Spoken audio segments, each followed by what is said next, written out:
Hello, hello, hello. How's everyone doing today? It's Friday. And I accidentally blew out my mic. 1 second here. There we go. How's everyone doing? It's Friday. Print and Chill Friday. Nice, easy Friday. Hope everyone's doing well. I've somewhat cleaned up the mess from yesterday, but then I made another mess, so we're kind of back where we started. How's everyone doing? Hope all you Amerikanskis are all full of turkey and you're all well. And you didn't get into too many fights with your family over politics or something. I don't know. Apparently that's what you guys do. So how's everyone doing? It's a nice, relaxing Print and Chill Friday. For those that don't know what a Print and Chill Friday is, kind of mess around, print some things, and hang out for a couple hours. We got the bamboo again, because there's more stuff we can fiddle with it. We're gonna do a little bit more testing. If you're familiar with yesterday's stream, we mentioned there was a potential security issue. They put out a little release about it. They've gone into it a little bit more. TLDR, as long as your home network's okay, you should be okay. If you're really concerned, run it in LAN mode. And they're working on a security update to kind of alleviate everyone's concerns. So yeah, that's it. It's got a little spring. Oh, cool. So yeah, so today we're gonna put some of the upgrades in here. I'm not going to put this guy. We're not gonna put this big ass chonky boy in here because frankly, I don't want it in my machine. I really have no desire to run a massive, loud, noisy part cooling fan in here.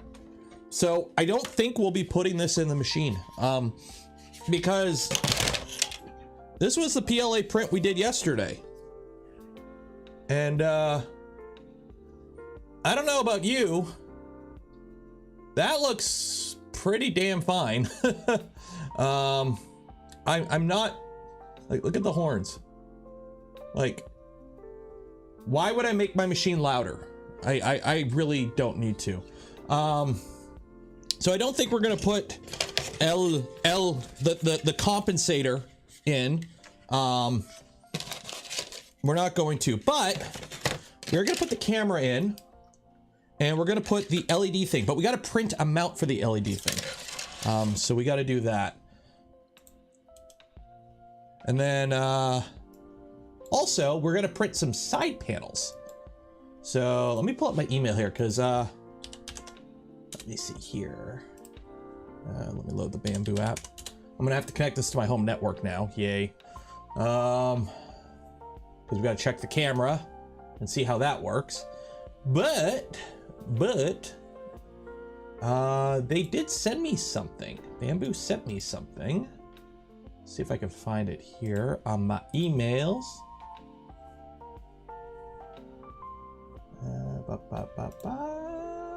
There's the email. Download.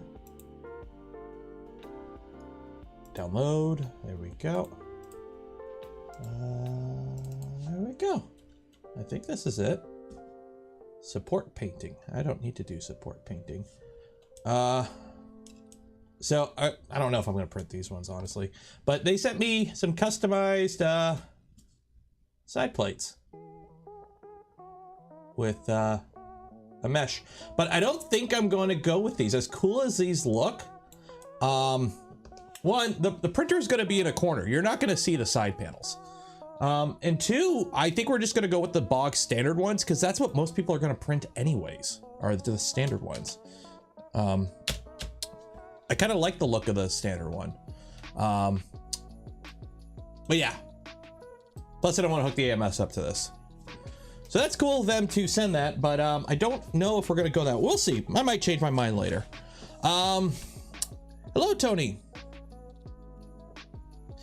So, before we dive into this, did you know that every stream we give away a spool of filament from Polymaker? And guess what? Today's no different. So every stream we do give away a spool. It's a contest. The link is in the description. Go enter that contest for your chance to win some filament from Polymaker. And also, if you want to help support the channel, the content I create, and the things I do, there's links in the description as well.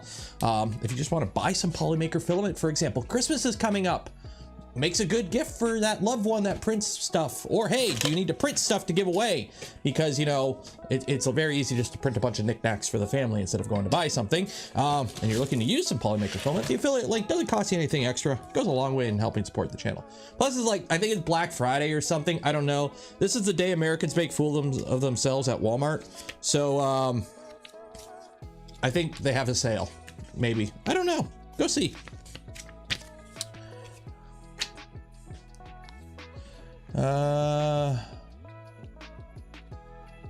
Let's print one on. I'd have to set the AMS up. We'll see. We'll see. But let's connect this thing to my Wi-Fi. So, wait, what am I? No, I'm not going to go on close up. Like, I'm going to connect to the Wi-Fi. Okay, so account not logged in. Okay. Shoot. Where is? Is it going to make me do it? I'm going to have to do this now. Charge my phone. This isn't dead. This is dead. This phone's dead. Where is this one? Will this one work? Cool. This will work. So, I don't have the Handy app on my phone. You know what? Screw it. I'll just download it. I really don't care anymore. Hopefully, I don't get hacked. But how these all work is you have to use their app to like sync everything. I really don't want to, but I kind of have to, I guess. Is there a way to what?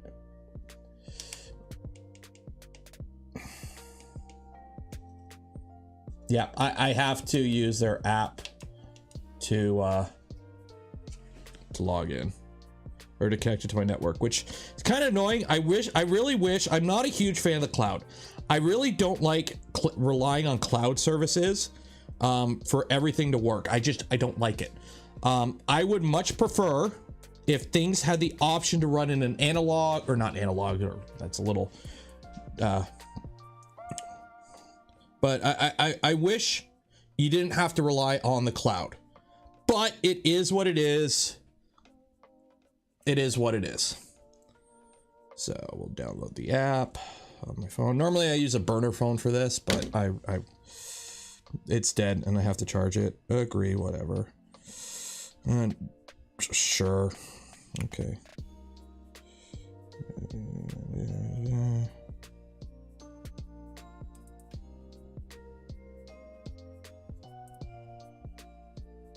I did change all my passwords. Okay.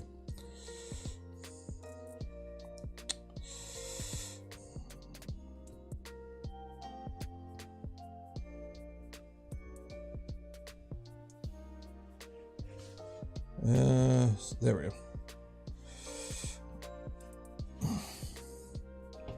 Yeah, shut up. There we go. Well, my burner phone, it's just an old phone that I have nothing on. I've got it just connects to my home network. Like, I don't have any information on it. Okay.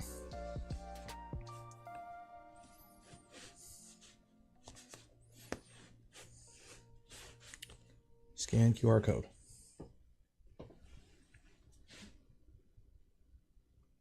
Doesn't seem to want to work.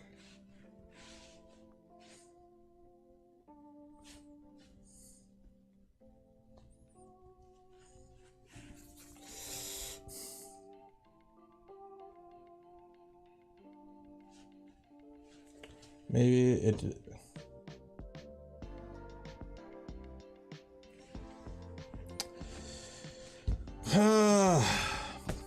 It doesn't want to work.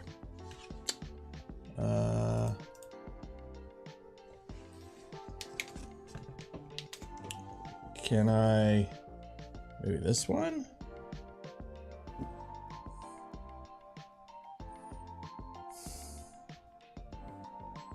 I can't connect it. Bloody hell.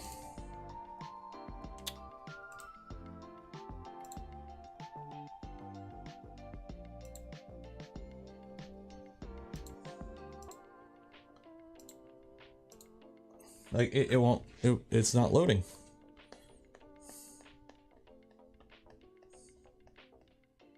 Unless I need like some, no, this is the latest version of their app.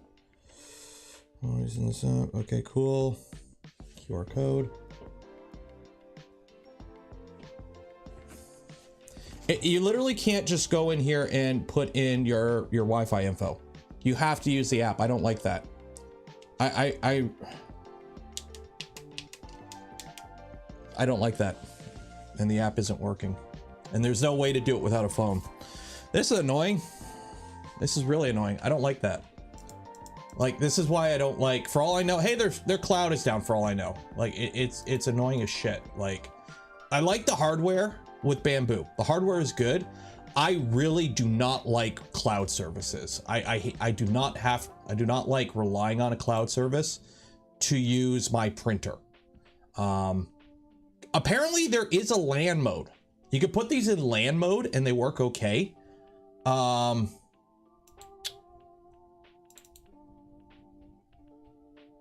for Android. What is that? Yeah, that's a Windows app. Yeah. I don't know. 2.4G? No, it scans your, it's a QR code. You scan a QR code. Here, let's go back and do the startup again. Let's go to the, because let's go through it all the way from the start. Self test. Factory reset. Restore factory reset, and this may take a few minutes. Cancel. Because there's like, I'm trying to log in my account and it's like scan the QR code and it just gets stuck on just this, nothing happens.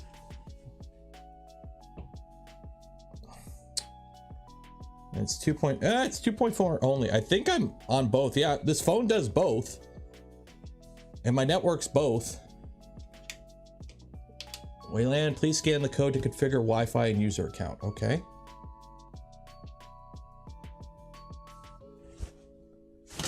Okay, just use my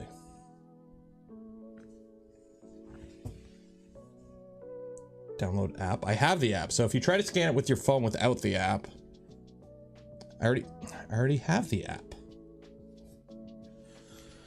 The cloud service might be free today, but what about next year? Yeah, that's the problem with cloud services. You rely on cloud services. It's the cloud. I just want this to work because I want to test the camera, and I can't test the camera if I can't connect it to my app.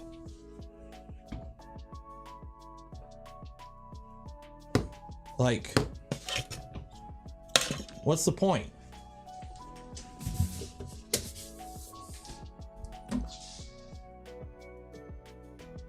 Like, how am I supposed to test your printer properly if your app don't work?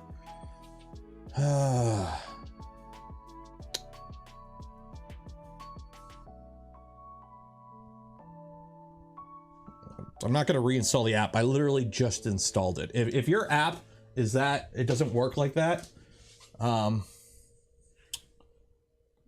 let's see here, network. Okay, so that's that. So let's see if this one connects. Okay, Bamboo app, handy app. Scan.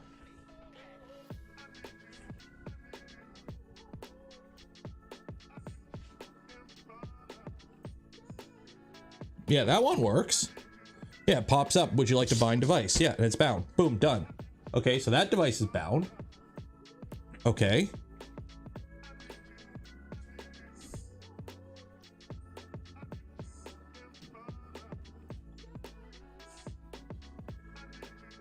Okay, so this one's working. Yeah, so yeah, this one's working. You can see my hand inside the printer. So this one's working. Okay. Let's add a printer. Open up that, scan QR code.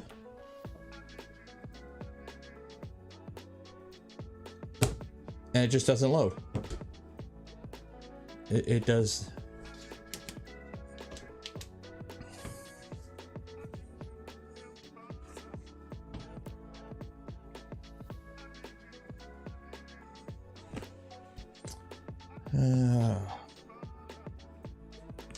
I can't connect to the network. Let me try restarting, because there's like a let's factory reset this, because we didn't play with anything. Factory reset, yes. Because during startup, it asked you to scan some stuff, and we didn't do that. We skipped it. So maybe something is different. Before use, make sure. Okay, so let's try this again. So I factory reset the printer. Next. Next. I'm in North America. Okay, scan the QR code. Add printer.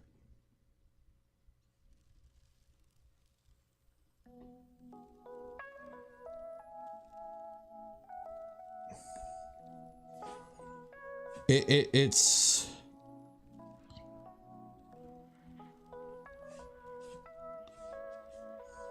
it won't let me. It's not working. I can't scan this QR code. It just will not load.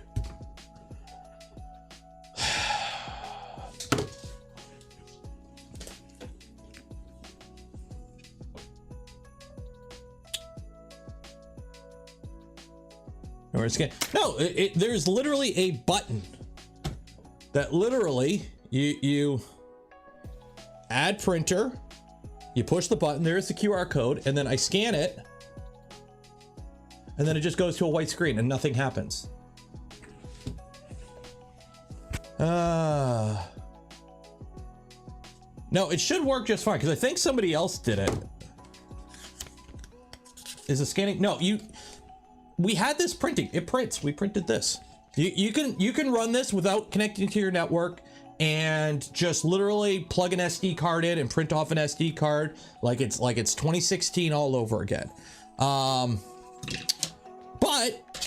it has a camera, and I want to check the camera, and I can't test the camera if I can't connect to my phone, which I can't connect it to my Wi-Fi without it connecting to my phone. I literally cannot just punch in my Wi-Fi info on this. Like, I have to use the app.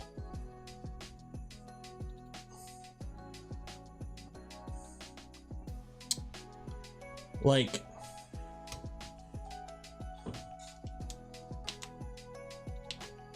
I literally cannot do any Wi-Fi settings unless I connect to the app.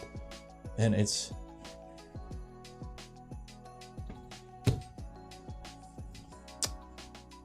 Yep, we've already tried unplugging it, plugging it back in. Tried relaunching the app. Set up later.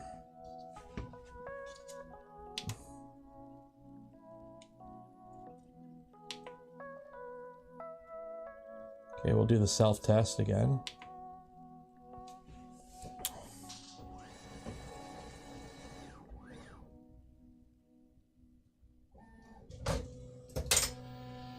I'm pretty sure other people have got theirs connected to their network.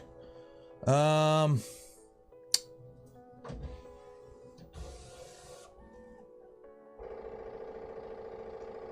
to turn the Wi-Fi off on the phone. Okay, well, we'll try that next time. I don't think so, because it should just be a connection thing. It's a QR code. Like, this one connected just fine.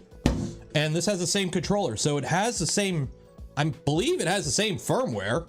It just has a different screen. And hi, David. I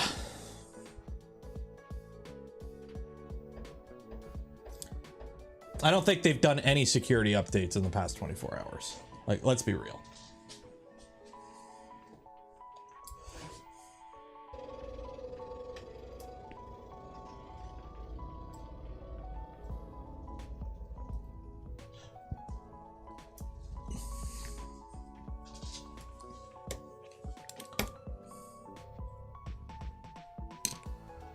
Let's see, what do they send me here? I have a file here. Handy app.txt, Bamboo Mac, Windows. Yeah. I'm running the latest version, yeah.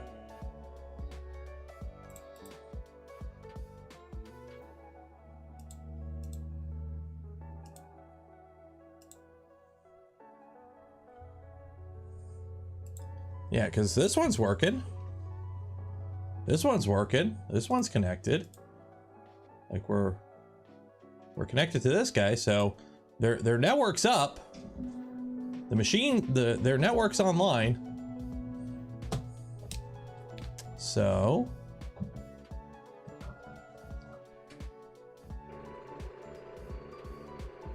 GoPro. Well, here's the thing. It should theoretically behave exactly the same as the X1, and the X1 paired up just fine. So I don't think we should be doing anything different for this machine. No, they would have different names.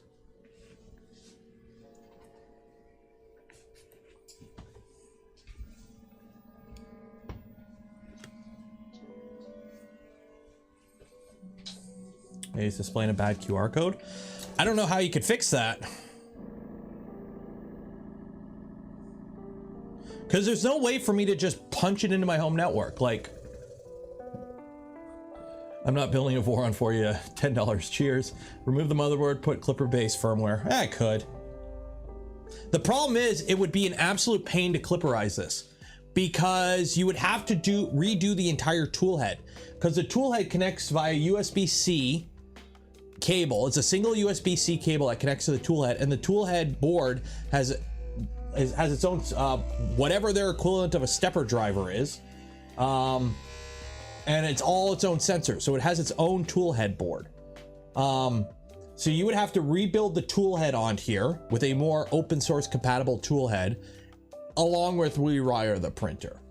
Getting this thing to move, I could throw ramps in here with Clipper and get it to dance at these speeds. That's trivial. It's actually the toolhead that would be the problem if making this open source or reusing this frame. Plus, it's not aluminum extrusion, so you'd have to get all funky with mounting everything.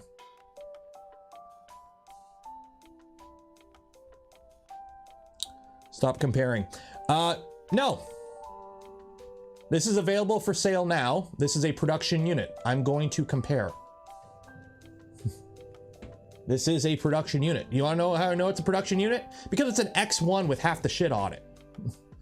Like, there's literally nothing different between this machine and that machine, except they grabbed this machine off the assembly line before they put the stuff on to make it that machine. And then they put a different plastic piece up here, a different plastic piece down here, and a different screen, and a different back plate. So I'm going to critique this as a production machine, because as far as they've told me, and as far as I'm aware, this is a full production machine. So we have the account, log in. And right now their production machine is not working. So scan QR code. No, it happened instantly with the other machine. Let's turn off my Wi-Fi.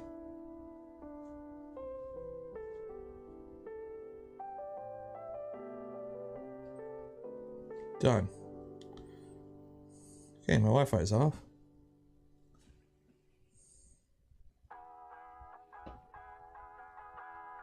Nothing. Okay, so nothing there.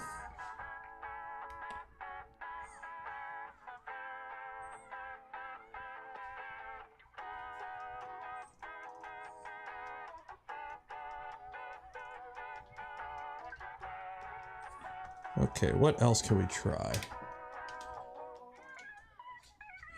Like, there's no way to, oh, no, there's no way to manually input my Wi-Fi info. Model name, I got model name.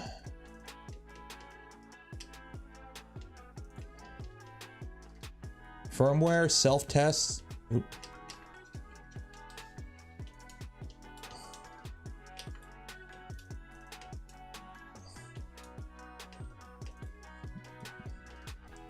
Firmware, self-test, auto sleep, factory reset, serial number. Cool. Okay, I can't do anything with that.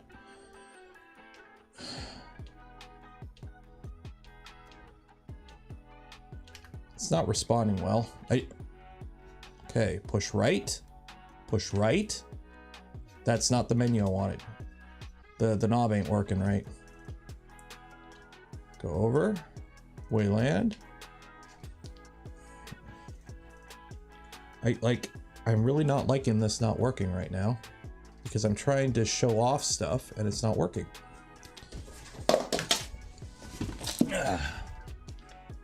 Okay. Like there's, I don't think you could connect it via the slicer. Can you? Device, home, new project, open project. I don't think there's anything in here. Device, project. Can't find my device.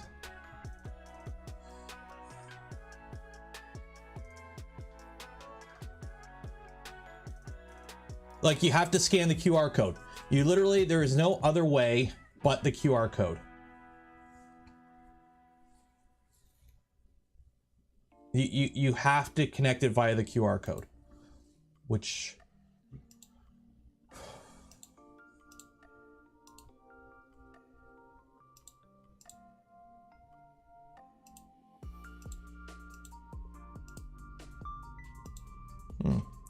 Don't knock it. Gifted 5 community memberships. Cheers.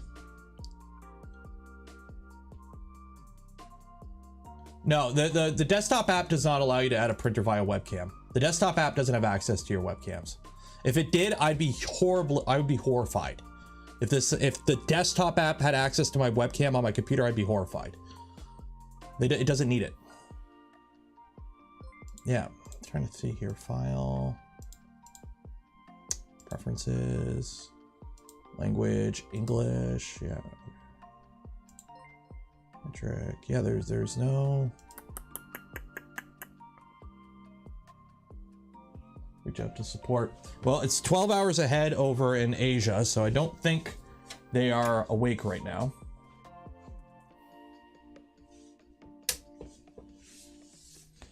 Like literally all I wanted to do was get it connected. Nozzle height seems too high. Heat bed homing abnormal. Nozzle filament seems too, bloody hell. This thing throws so many bloody errors. Yeah, all I wanted to do was plug the camera in and just check it, but we can't even get it to connect to the app. Try throwing it in the trash. I might. That's why I hate cloud services apps. Imagine you bought this printer, you brought it home, you download the app, you go to scan it. Oh, it don't work. It don't work. It just don't work. Hey, can I manually input my Wi-Fi info? No. Can I manually just sign into my account through it? No, download the app. You have to use the app. No alternative but the app. On this one,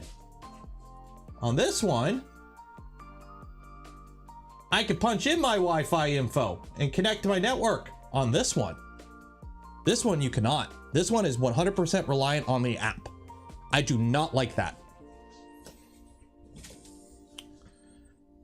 I don't know if the cloud service isn't down because I'm connected to this one over their cloud service. And we resynced that one. I disconnected it, reconnected it. So this one works just fine. Their service is online. This one is not.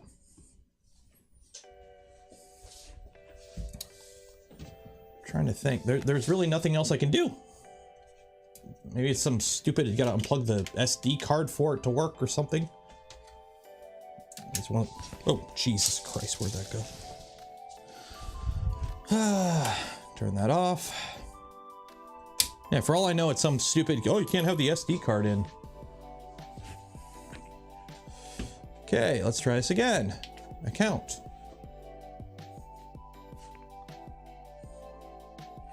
Scan. Nothing.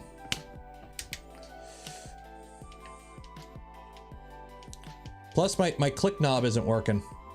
I'm getting misclicks on this knob. Like I'm pushing down and sometimes it goes left. I'm not liking it. Firmware. I've got 1.0.4. Cool. We've already tried a full factory reset. I don't think there's any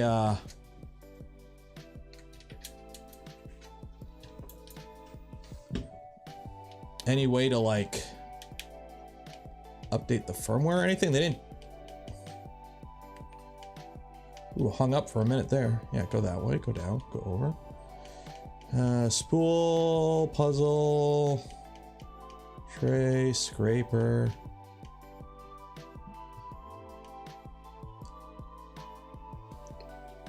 There's a file called firmware from 11/18 and a file called firmware from there. 401. I don't know. Let's try Rev 9 firmware. I don't know. There's a file on my SD card called Rev 9 firmware. Sure. Upgrade. Whatever. I didn't know anything about a firmware. We're updating the firmware. If it works, it works. If it don't, it don't. If we brick it, we brick it. They shouldn't have shipped me a SD card with firmware on it. There's a Rev 7 and a Rev 9 firmware on here. See what happens. Sitting at 99%. Hey, if we brick it, you gotta like that smash button. If we don't brick it, you gotta like that smash button too. Hey, firmware successfully updated. Confirm. Cool. I think that's the same version.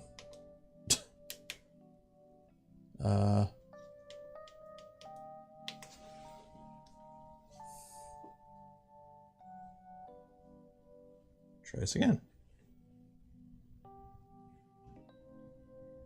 Nope. Okay.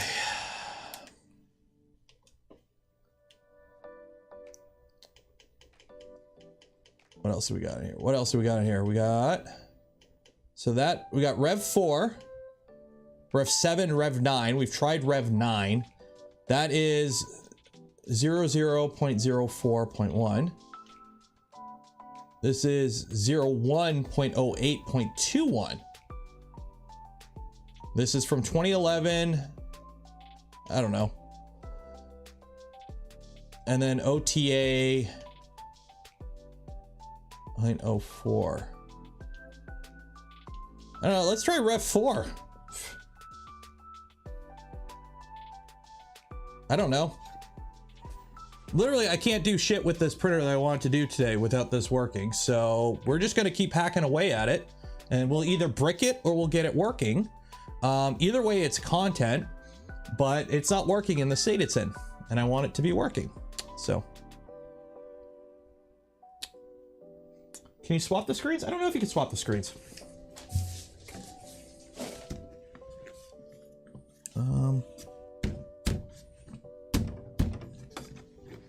How do you take this screen off again? This slide off.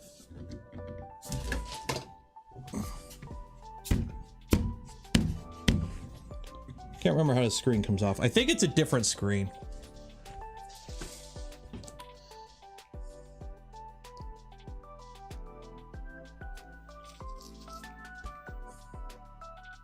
Oh, turned off. Now it turned back on. Firmware successfully updated. Well, I think we're on the same version of firmware. It says the same version every time. Count.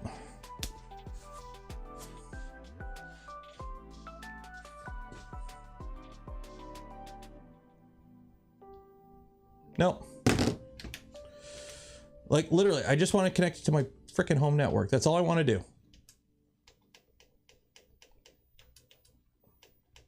Wow, this knob is unresponsive as crap right now. Try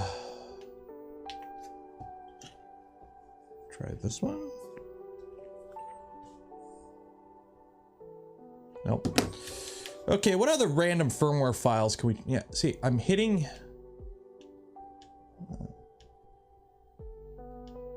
Okay. Okay, this is the last firmware one we haven't tried yet. Let's try that one. Does the firmware code? Yes, if I tried it with my phone, it brings you to the download page for the Bamboo Handy app. Firmware successfully updated. Cool. It didn't reboot this time, and it's still on the same version. Version 1.00.00.4. So it's been on. Every time I've tried to update the firmware with what's on the SD card, it's the same thing. It still displays the same version of the firmware. Account not logged in. Let's try again. I don't know why it wouldn't work. Nope. Only printers on the same LAN can be detected. 2.4 network support only. Well, I can't even connect it to my network. Like, 'cause that's the problem. I can't even connect it to my network. There is no option to connect it to my network except through scanning this. 'Cause every time I try to add it to my network, nothing happens. Scanning printer. It says scanning printer. That's it. Nothing happens. Move the X1 first. We did have the X1 removed first. And here's the thing. It should work with both. Like, there should be no reason this isn't working with both.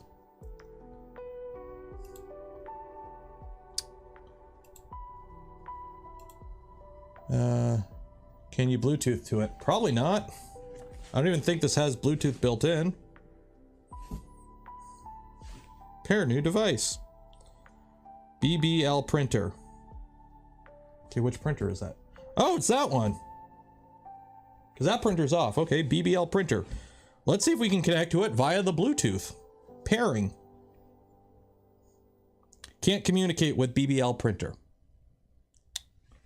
Put my phone on 2.4. My phone does both. Internet.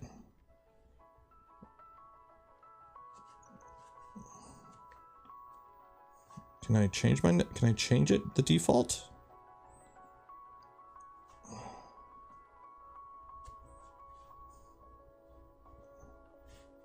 Yeah, my home network does both. My phone should be able to do both.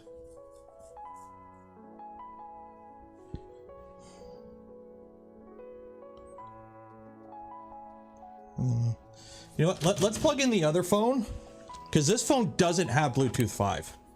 So let's, maybe I gotta do something stupid and use an older phone. I'm not on a VPN. Can you change your phone to be a different network? So I know my home net is Wi-Fi direct. No. Yeah, because I know what network I'm connected to my home phone network in, but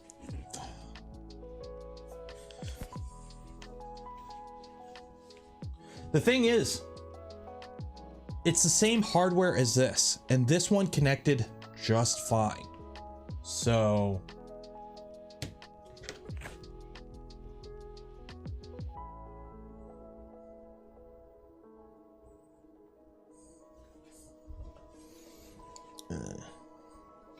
gotta wait for this to charge up before I can boot it up.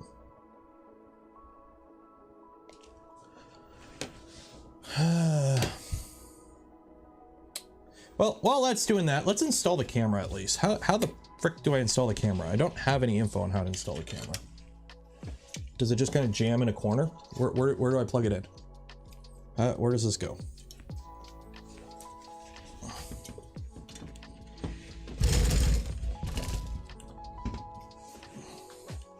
Because the camera goes in the corner, right?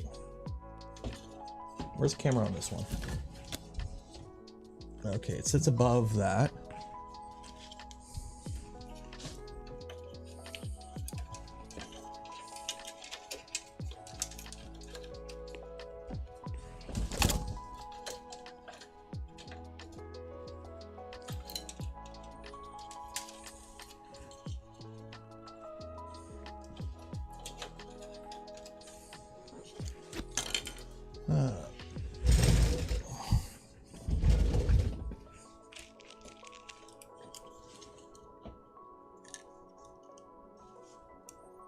Well, I'm pretty sure other people who have unboxed their printers have connected them to the network. So I'm pretty sure it can, like, this will talk to Bamboo. Like, I don't see why it wouldn't.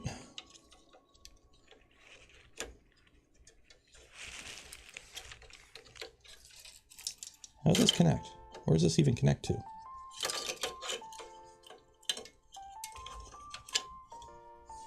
Does it just slide in there? No, it does. Okay. So it literally The camera just kind of, you shove it in this corner here and it just goes. Okay. And then you gotta peel off a backer here.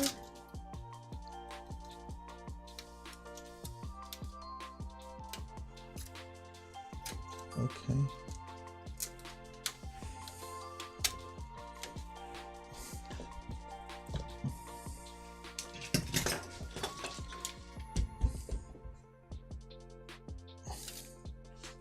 So I've got some sticky tape here along the side. So let's peel that back.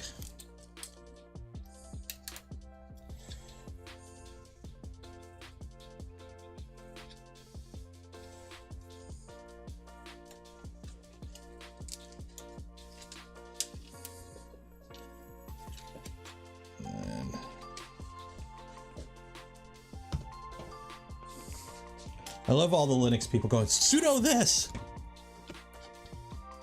Oop. Okay, well, we just broke the little tab. That's great. That's fucking awesome. Let's put a ribbon cable in the most awkward position.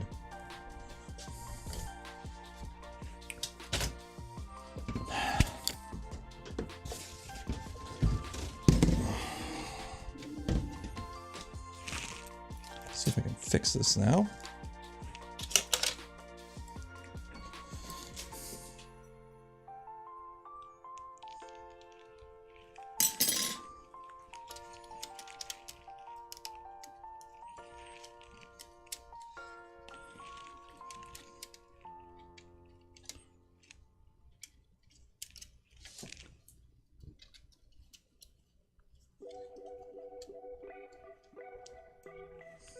Okay, how the hell does this clip back on now?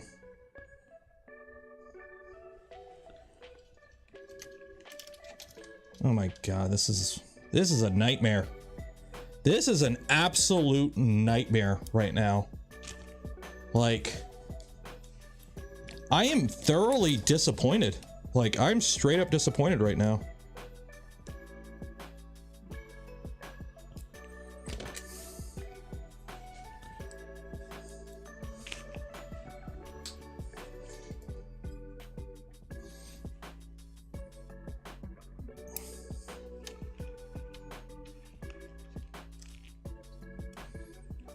I'm trying to fit this stupid cover back on.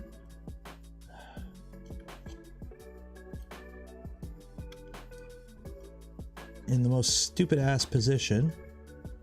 Hey guys, why did you go with a ribbon cable? Why didn't you use a normal plug?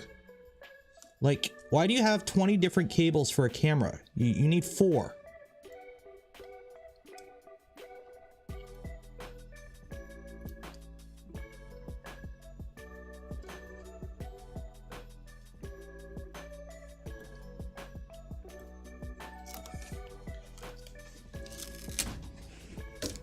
Cover everything with tape too.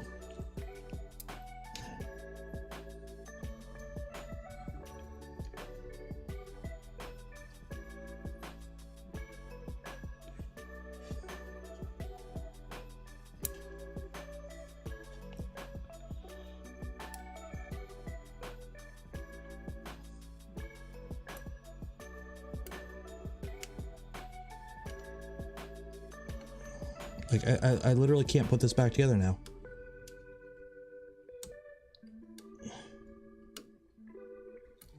Like, I literally cannot put this back together. How am I supposed to...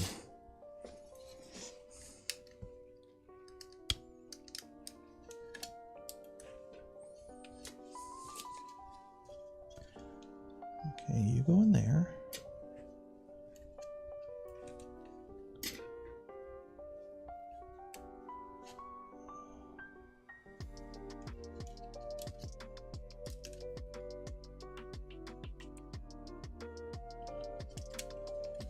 Going there, okay, cool.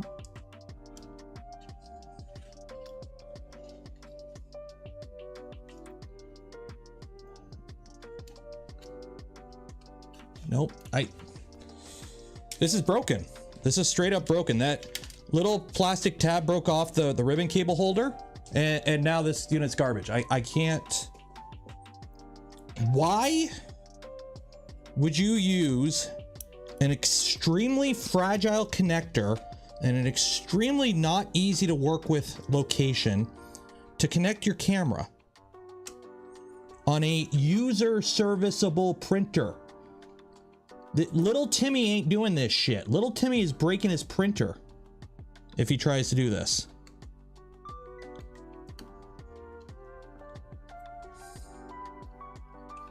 I'm docking Bamboo right now. This is not what I would like to see on an upgradable printer. This is totally not something that I would trust the average user to do without accidentally damaging something. Like, it's not like the Raspberry Pi one where it's in a nice, easy to get at location. This is a, oh, maybe, I think I got it. Okay.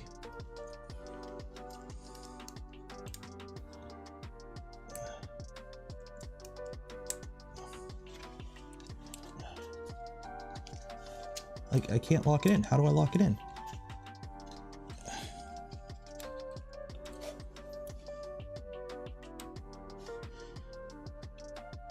Okay.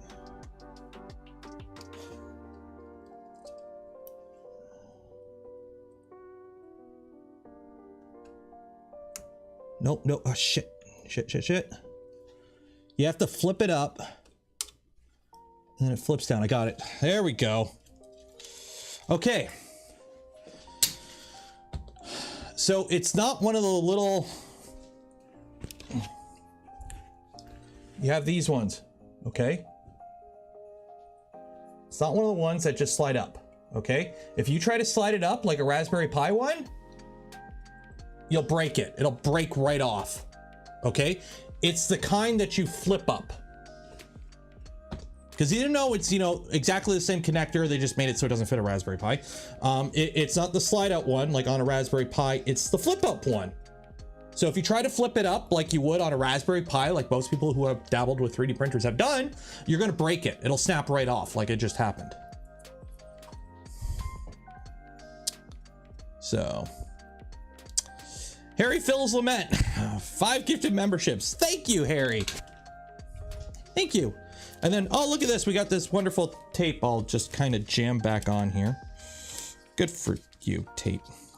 I don't know what it does, but you're there. Okay. Will you power up? Okay, 11% battery. Let's power you up.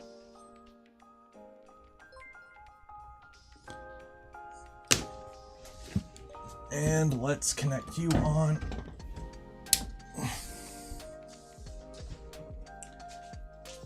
Timmy got the camera installed. Yay! Yeah, there's no documentation in here about it. I don't have any documentation on how to do it properly. So if you were to go, hey, I'm just gonna kind of plug the camera in, yeah, be very, very, very careful.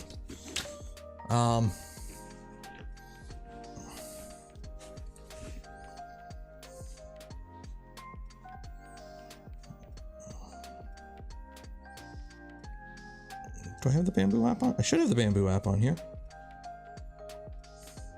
There it is. What brand of workbench are you running that holding the Bamboo in this? This is a Husky workbench I got at Home Depot. Okay. So.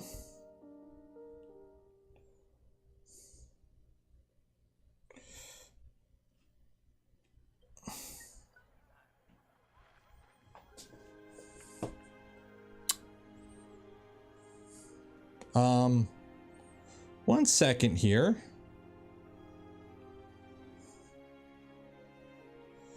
Why are you connected to my account?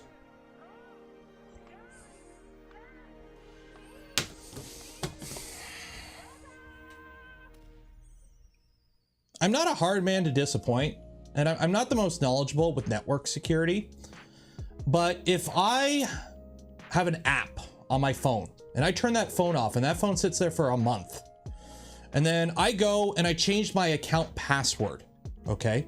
if I change my account password, which I've done, I've changed my Bamboo account password. Okay. I should not be able to turn that device on that's been powered off for months now. Open up the Bamboo app and see that I'm still logged in, and my history shows things that I printed 2 days ago. It shows me everything that I've done up until I reset my password. This should kick me out right away. Can I access my printer?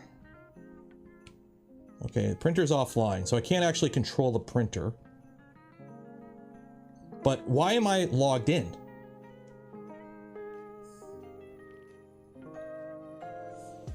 How do I log out? Profile. Yeah, just show me logged in. Yep. Why am I logged in? My history settings. Where's log out? Oh, there's log out. Okay. Yeah. It's giving me a log out option. Like it's profile. There's me, Nero 3DP. Log out. Now I'm logged out. Yeah, but it's still pulled. This phone has been off for months. Okay. Battery was dead. Yet when I booted it up, it's still connected and pulled all my, because I saw my history. It saw things that I printed on this 2 days ago before I switched my password. So why would it pull information if the account information has changed since then? I don't think that's a secure, I think that's not a good security feature.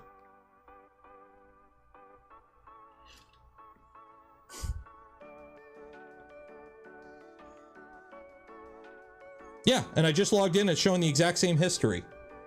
So yeah, so I can see everything, and I don't know if I haven't printed anything on there since I changed my password. I just couldn't see. So you couldn't access anything, but if somebody got your old phone that you happen to have your Bamboo info in, even if you change your password, they could see what you printed. It should kick you out right away. If the password is changed, it should auto log out every device that is connected to it. Oh my God. That printer's offline. Okay. Add a printer. Log in. Wow.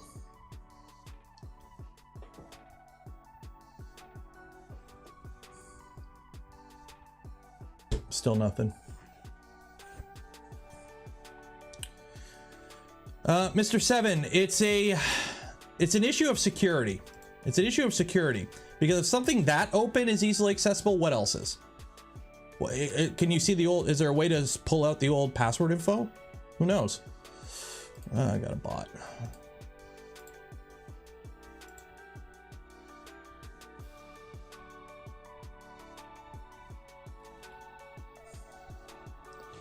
Yeah, so again, it's still not connecting.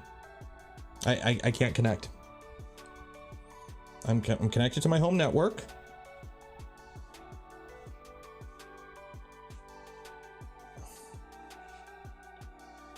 Yeah, we cannot connect this printer to my network for some reason.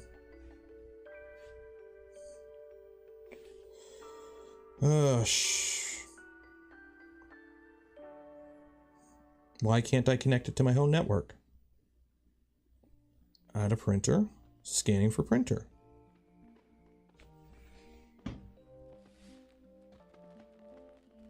Takes a second longer to read the QR code on this print, or on this one. Nothing. Okay, try the Wayland. Ooh. Nothing. Is this app out of date?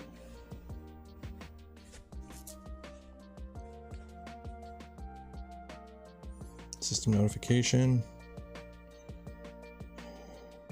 Nope. About the app.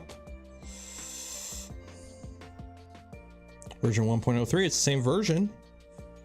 Scan QR code. Nothing. Only works on iPhones. Well, that's great.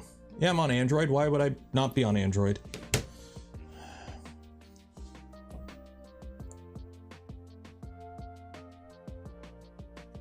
Mess and stress stream. Yeah, I really love unfinished products. Is this only on Apple? Like they haven't, Bamboo has not told me a single thing about connectivity issues. So is this iPhone only at the moment? Does this only work with iPhones? I don't see why not.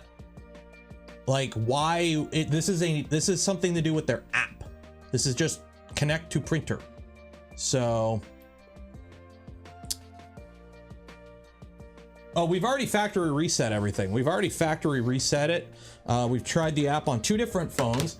We verified with the old printer that their network is still online because I rebound this printer. Yeah, the X1 connected fine. This is not connecting to the network, to the cloud. And unlike the X1, I can't just plug in my Wi-Fi info. I have to use the QR code method. With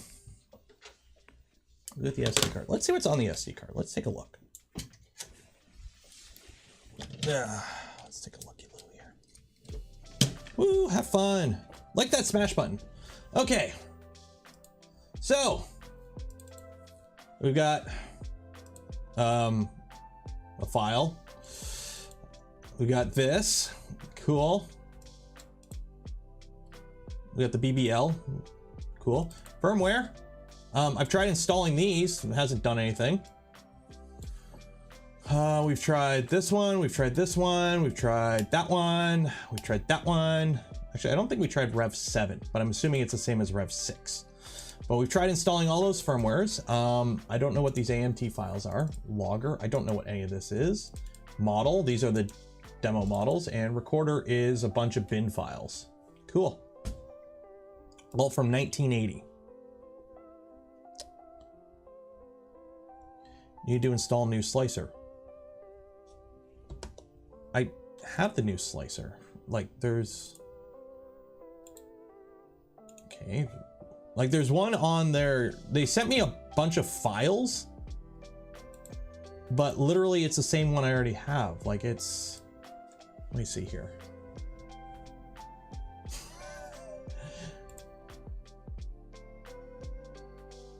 Okay, there's a whole bunch of new files now. I'm not going to pull it up because it's a private repository that say, look here, double click here, please look here.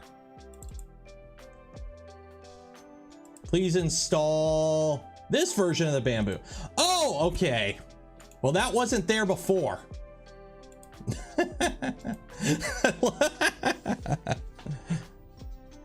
Check my email now. Yeah, let me check my email.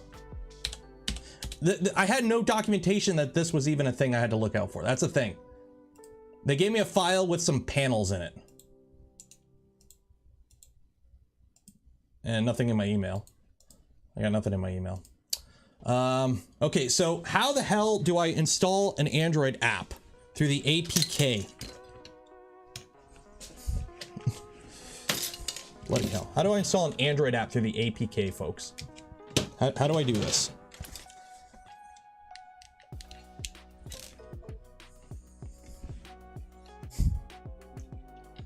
Literally in the, like the shared file they sent me before, it only had like, you know, it said Bamboo Studio Public. So I'm assuming it was, and the version was the same, but now there's an Android thing in there and they put a bunch of files saying, look here, look here. Okay. So I got my phone connected. How the hell do I install an APK app? I've never installed anything manually before. Okay, let's, please install this beta version of the Bamboo Handy app. Okay. Documentation, folks. Documentation is king.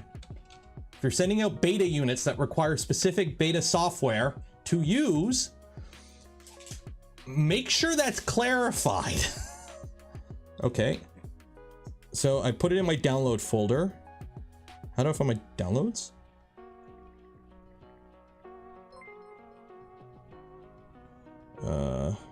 Drive. YouTube.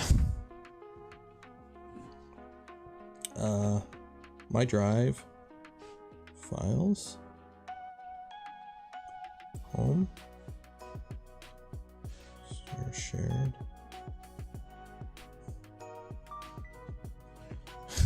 The Dark Aspie, 5 gifted memberships. Cheers. Okay, so how to install. Open the email on the phone. Can I just, yeah, let me just open the email. I don't know if I have that email on here. Shoot, Gmail. Because this phone, I don't have all my stuff on it. Like it's specifically for this kind of shit. Gmail. Do I have Gmail on this phone? Should have Gmail. Gmail. There we go. Got it. Add another email. Google. Checking info. Cool.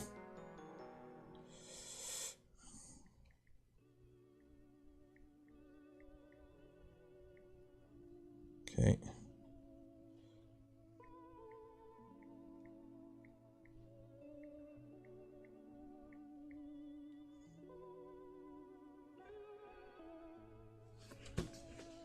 Two-step. Yep, that's me. Yes, it's me. Yes, I'm in. Cool, cool. Okay, I agree. Cool, whatever. Show me my email. Cool. Take me to Gmail.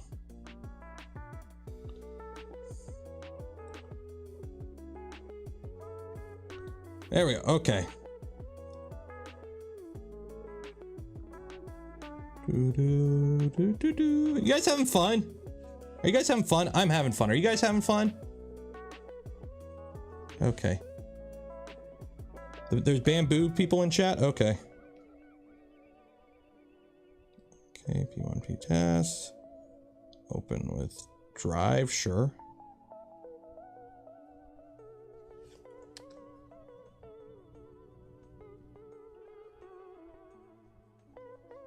Okay, double click here, please. Okay, bamboo for that. Okay.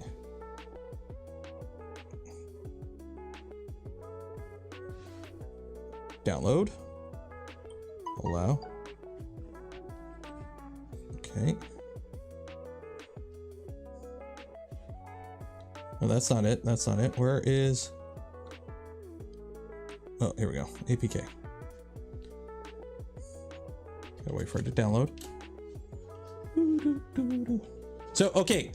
Who are the Bambulab people in chat? Who are the Bambulab people in chat? Can't believe. Why would I install an APK? I use my phone for texting, Reddit, Twitter, and taking pictures of my kid. Why would I install an APK? Settings. I want to install apps. Allow from this source. Install. Oh, Kaylee. Okay, cool. Like, I've installed stuff through the store, but I've never had to actually like install stuff manually. Why would I have to? I just go through the store for everything. Open. Okay, Bambulab. Okay. So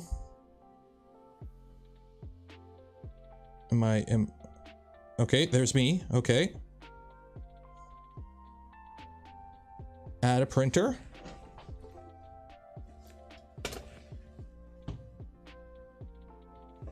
Hey!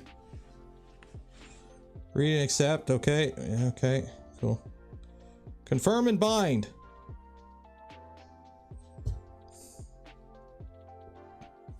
Okay, you're going to connect to that network.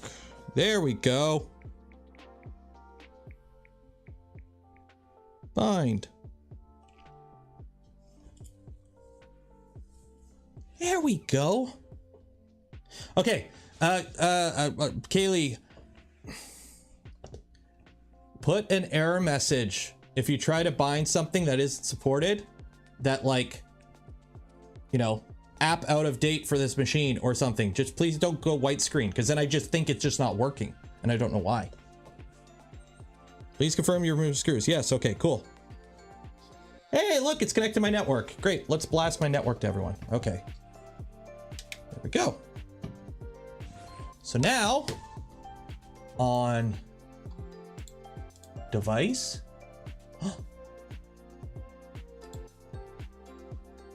okay, here we go. Wait, oh, yay.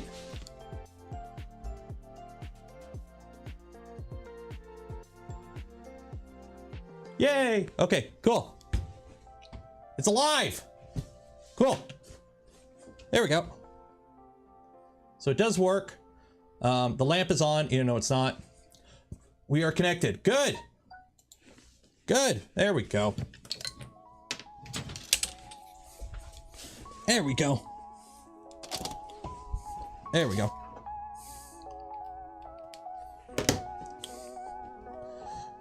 Are we getting bots? Are the bots getting through? Should you buy this or an X1?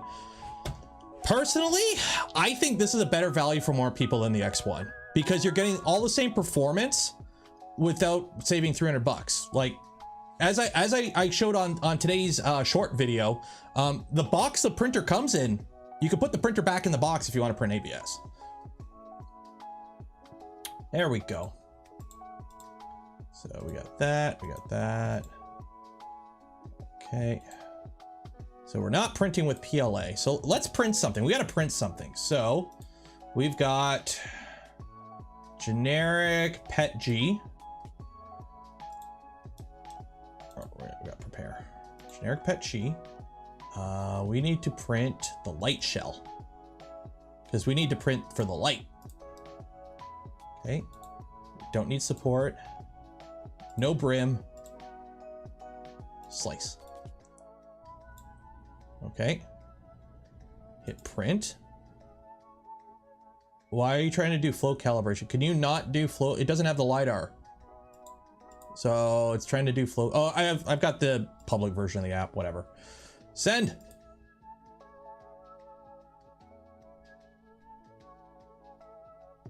Same printer type. What do you mean same printer type?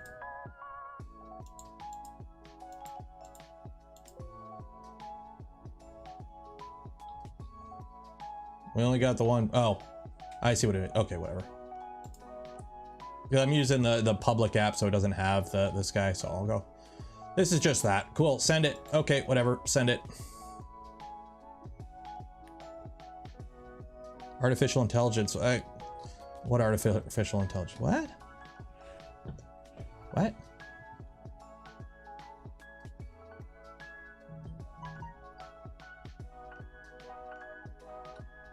I have no idea what you're talking about with artificial intelligence.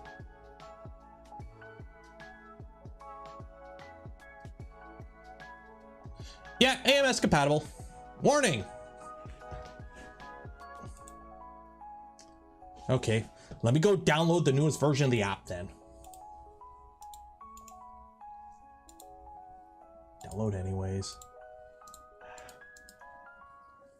I'd like to continue. No. Discard. Okay, let's download the newest version of the app.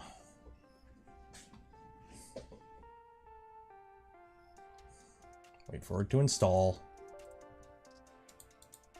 Could have sworn it was the same version, unless it's like a 0.001 upgrade, because they're 1.03.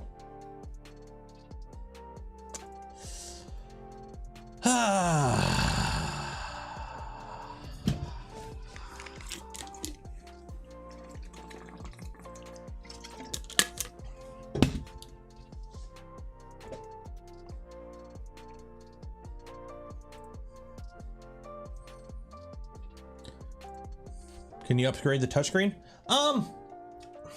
Honestly, I don't see the point. Like, I really don't care about touchscreens on printers personally. Like, most of the time you're gonna be interfacing with your printer through the app. A printer like this, you're gonna be using the app or your phone. So yeah, I really don't care about the touchscreen. That's like, if you could buy an X1 and save 50 bucks by getting this screen on it, I would. I really don't care about touchscreens on printers. It is It is not something I care about.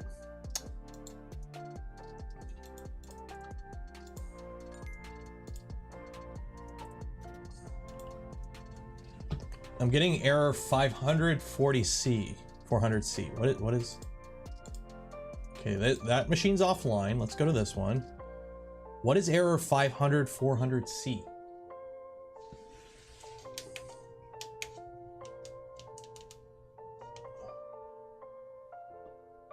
What is error 400C? What is that error?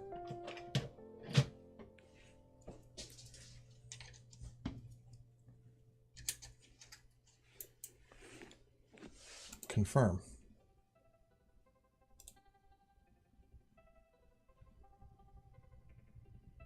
Well, we're not at 400C, we're at 25. Prepare.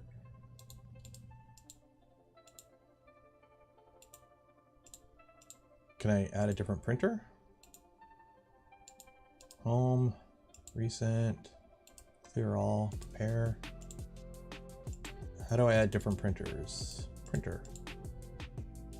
P1P, there we go. P1P, 0.4 nozzle, confirm, okay. Textured PI, we are printing with, where's my presets? Where's my presets, guys? Come on, I want no presets. Okay, well, in that case, we're printing with an X1 carbon with PETG. Where's PETG? There we go. With a textured PI plate, cool. Light shell. Okay. You go there. Other. No brim. Slice. You can print ABS without enclosure. I don't recommend it though. There you go. Okay, bed leveling. There you go. Send it. Cool. Sending through the cloud service. Okay.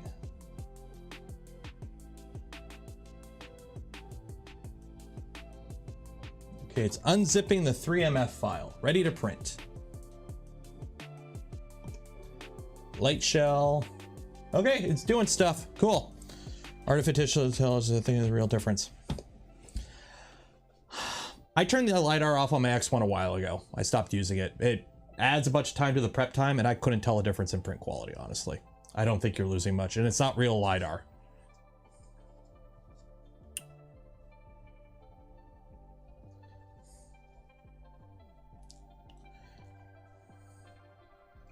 No, when you pick the printer, it asks for nozzle sizes. Like when you go in here and it's printer, it's just nozzle sizes. That's all you have is the option is nozzle sizes. Vorons are in here, that's cool. Now it thinks I have 2 filaments. Cool, whatever. Device. Let's see that lag time. Ah. Okay, so watch, I'll put my hand in. Okay, hand is in the printer. Okay, there's gonna be a delay between what I say and what you guys say. Okay, so I'm gonna pull my hand out and start counting. 1, 2, 3. Okay, so it's a 3-second delay. So, it's heating up the nozzle and it's heating up, oh, it's heating up the bed right now. Okay. Laser is how many money? I don't think you can buy, you can't add the LiDAR to this. And honestly, I wouldn't bother. Where'd the switch wire go? It's in the floor in the other room because I'm using it for a video right now. So tomorrow's video will be Sunday's video because I won't have a chance to record it today because I got the little guy this afternoon. I got all the B-roll done except for a little bit. That's why the tripod's out. But yeah. Need to select P1P in the upper left corner of the studio. I do have the P, like that is the P1P right there because my other machine's offline. Yeah, but oh here, see if I hit P1P there, I only have default filament. That's why I switched it to the X1 because it does. I don't have any filament types. Like I don't have any preset filaments under P1P. So that's why I went to the X1 because I have, you know, all the different settings for all the different filaments. So It's PETG. It's pretty forgiving, hopefully. We'll see. Does it have bed leveling? Yeah. It still has the sensors in the bed. It still has the load cells in the bed for leveling. So it still levels just fine.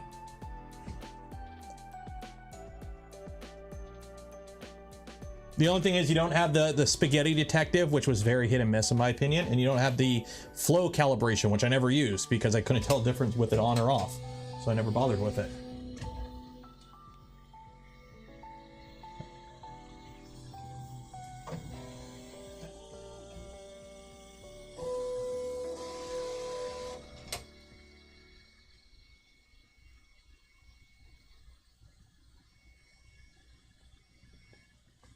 Are you taking in filament? What are you doing? What's the dog doing? Oh. It's heating up the nozzle.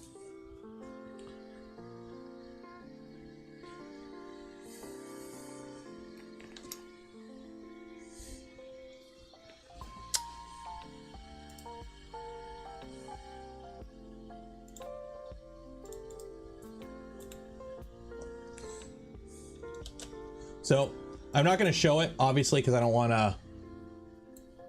They asked me not to, so I won't. But if you're curious what the Bamboo folks did to try and get my attention, this is what they did. Look here, double click here, please. Look here. And then the folders for all the stuff they sent me.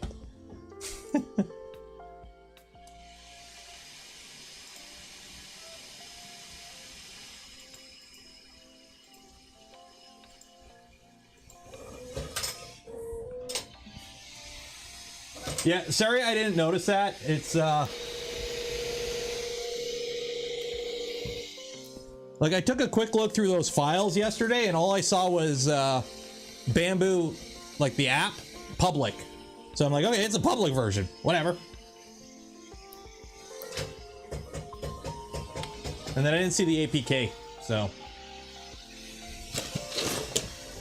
So right now we're printing the holder for the light because we're gonna put the light in. Although I do need to find some clear filament, and I think I have some clear filament. Let me go dig in here. I've got so much crap on the floor that I gotta clean up. So I could have sworn, I think Sanity sent me some clear filament a while ago, or I picked some up at Murph or something. I don't know. Ugh.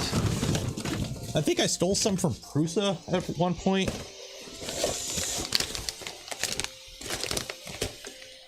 Okay, I do have, oh, PVB.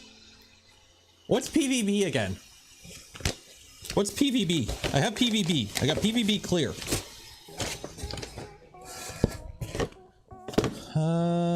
What's PVB? Polyvinyl butane? Oh, polysmooth. Cool. Well, we're not gonna polysmooth it. No, you're thinking PVA. Because I need some clear filament, because after this, repair, we gotta print the actual light bar. Which, it's a dual color? Why is it a dual color?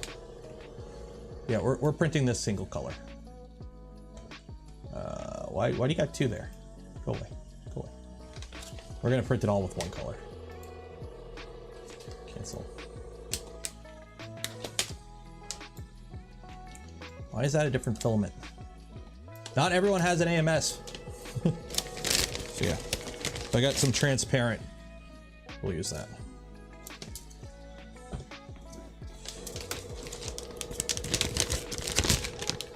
What am I thinking then?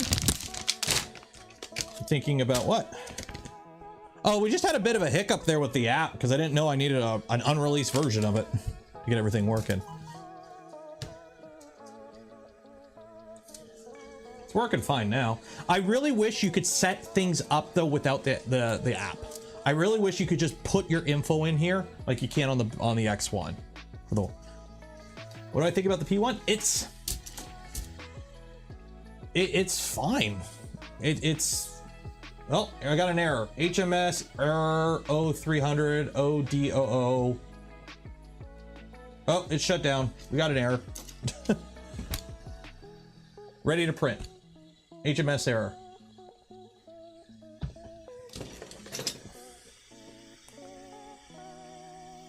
HMS error. What is going on?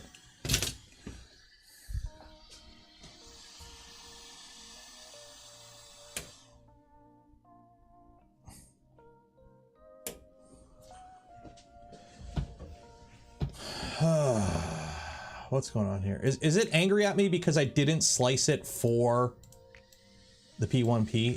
Is that what it is? Because I don't want to use the P1P. I don't have any settings. It just defaults. PETG. See, the temperatures are all the same. What do you print PETG at?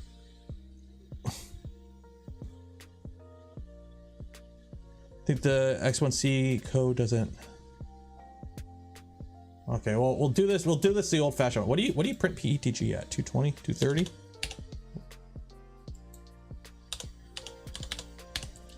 Well, not that hot. 230, 240, 240, 240. Yeah, we'll do 240. Whatever, 240. Oh yeah, that's right. People keep melting their enders. We're gonna be on the PI plate. So we'll go with like 70. Yeah, cool. Shut up. Cool. I'll call this PETG. Do you do cooling with PETG? How much cooling do you do with PETG? Cooling? Min for like.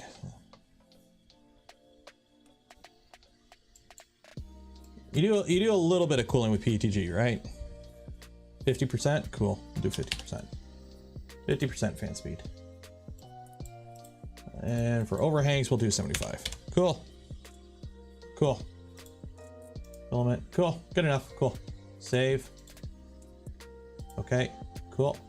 So PETG, that. Cool. Slice.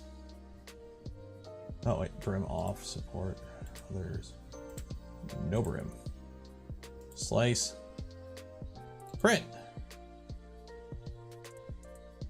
Print.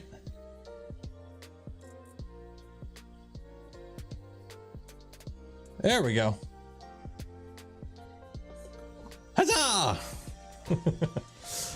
Back in my day, I never print with PETG.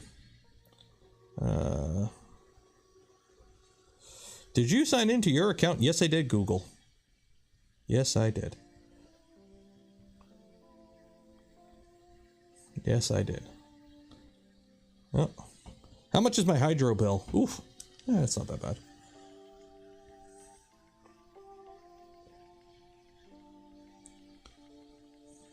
Send that to the wifey. There we go. Yeah, it's an open frame. See? Woo.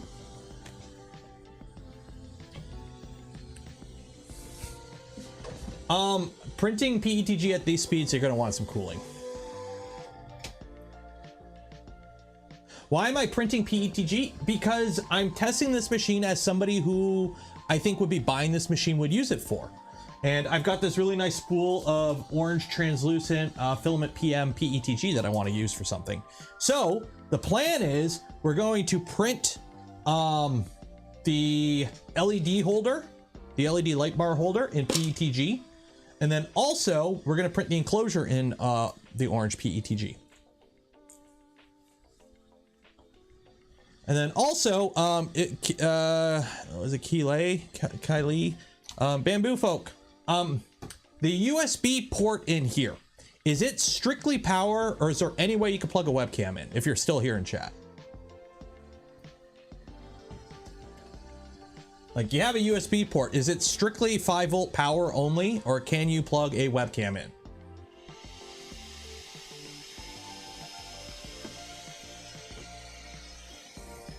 Generally curious.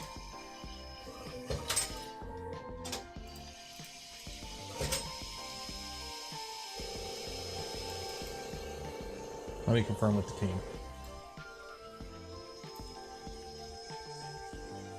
And make sure you have a big honking sticker on the connector that you have in there, because I broke it off. Because I thought it was the pull-out type, not the pull-up type. And luckily I fixed it.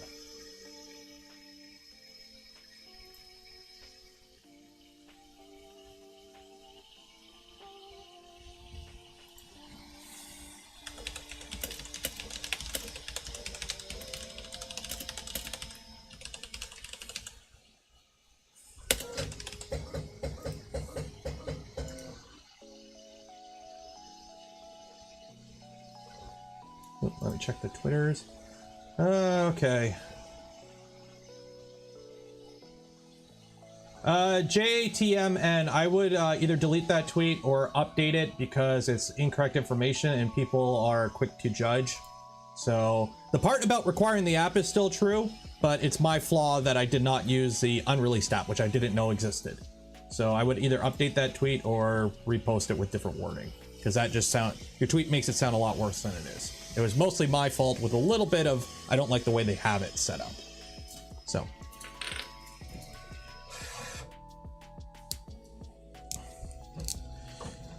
It starts. You wouldn't need the sticker if you read the fucking manual. It starts. There is no fucking manual yet.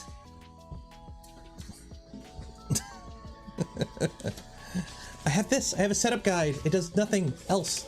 That's it. There is no manual yet.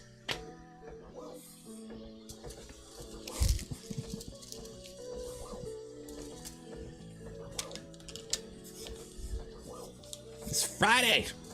Heads up. Also, there is no stream this weekend. Won't be home, or won't be available to stream this weekend.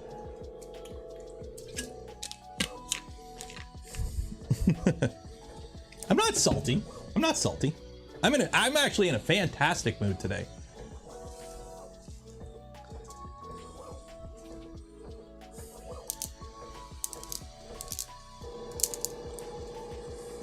It's part of rage mode.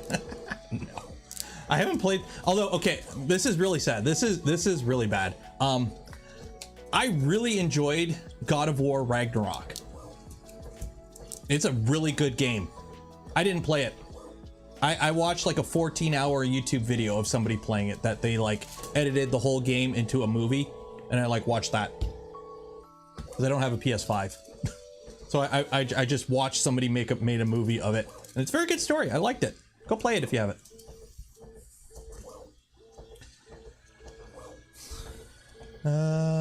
What is it? Thomas, how you doing? I've got a premiere starting in a sec. If you want to give me redirect permission, I'll be happy to redirect. You should be able to redirect me over. You have to make sure you're following me and I'm sub to you. So I have to sub to you, you have to sub to me. So you should be able to redirect in that regard. Play. Oh, I would, John, but I already watched the other God of War as a movie too. The last video game I actually played, I've bought 2 games in the past like 2.5 years. Cyberpunk, which I played for 2 weeks and stopped playing, and I probably should revisit because apparently it's good now. Elden Ring, which Elden Ring I did beat. I put like 80 hours into that game. It's awesome. I love Elden Ring. I can't play it again though. I just can't. I can't go through all that again. But those are the only 2 games I've played. Okay, what's it doing now?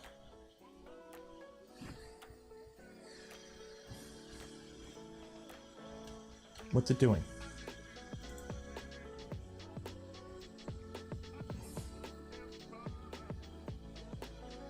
Printing.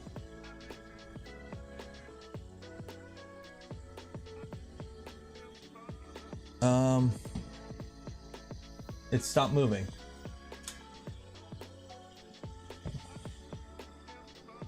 Light shell, printing progress. Pause. What's going on? It paused. Did it pause?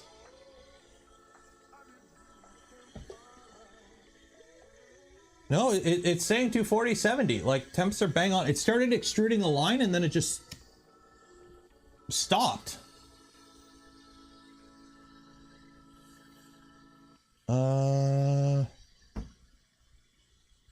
Is the camera still working? Is the camera updating? Yeah, the screen's still working.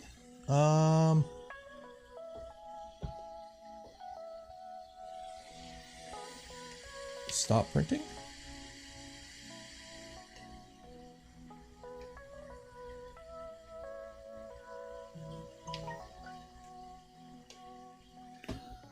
It like just locked up. Home all. Home.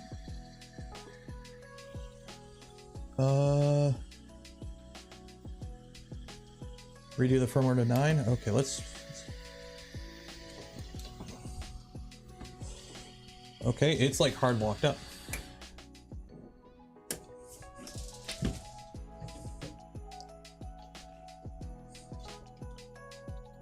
Somebody saying the firmware because we played around.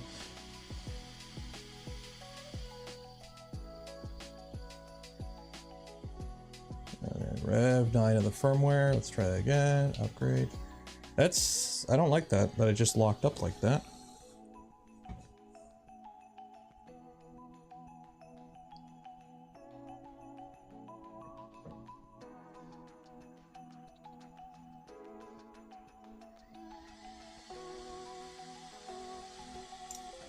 Okay, so we got error 300 400C. Confirm. So we are connected to it. Okay, home. Okay, we're homing.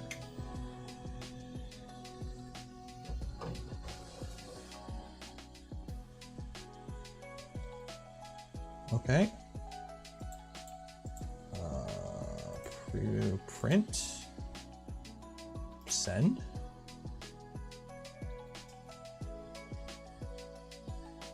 Try this again.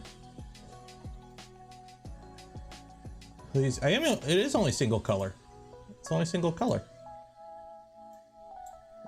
It's only the single color. Green. Like there is no other color. It's only green. Green. Yeah, it auto-loaded 2 filaments because this is a dual color print apparently, but it's not on the bed.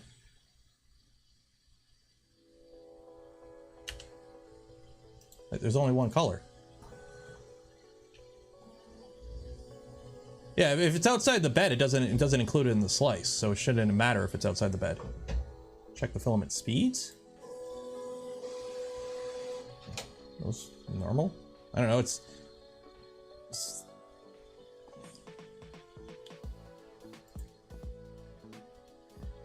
well, the problem is like the profile for the P1P has no filament settings. Like it only had like default, so I just took the user profile and just changed the temperature for PETG instead of PLA.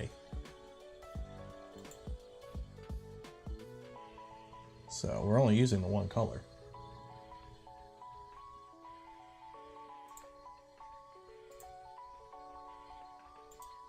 There's only one color. Like if I slice it, it's the exact same. It's only one filament.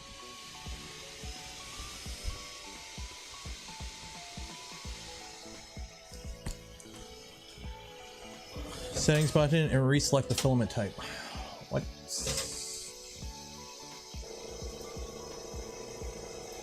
Confirm. Start.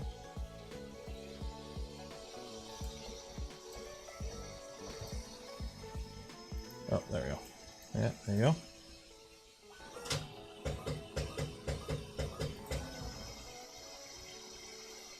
It just says default filament. Oh, all confirm. There we go. Okay. So generic. Okay, so let's stop this. There we go. It doesn't auto load. Okay. So generic PETG. Cool. Slice. Let's try this again. No brim.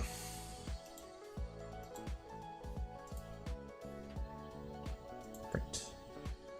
Printer is busy with another job. It doesn't have another job. I just turned it off and turned it back on. Refresh. It's not doing anything. The printer is not doing anything. Device. Stop. It's not. There you go. Cancel. Cool. Print. Send. There we go. Let's try this again. Let's try that again. Yay.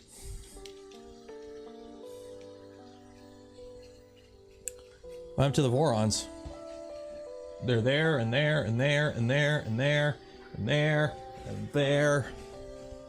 What about them? Oh, and there's 3 under there.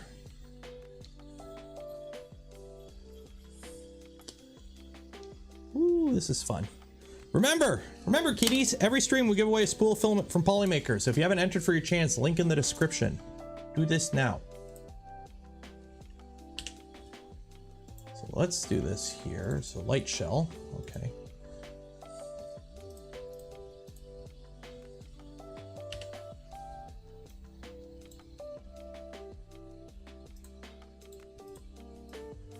All right. So after that, we got to print this guy, and we'll print it. It's just PLA, right? I think it, well, PVB. PVB, I think, has the same settings as PLA, right? This one I want to brim.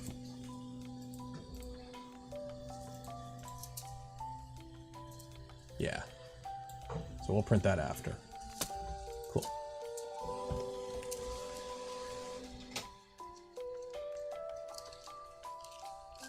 Is the Salic fork finished? Mechanically it's finished, but we have to fix a few little hiccups with the firmware in regards to the CAN bus stuff.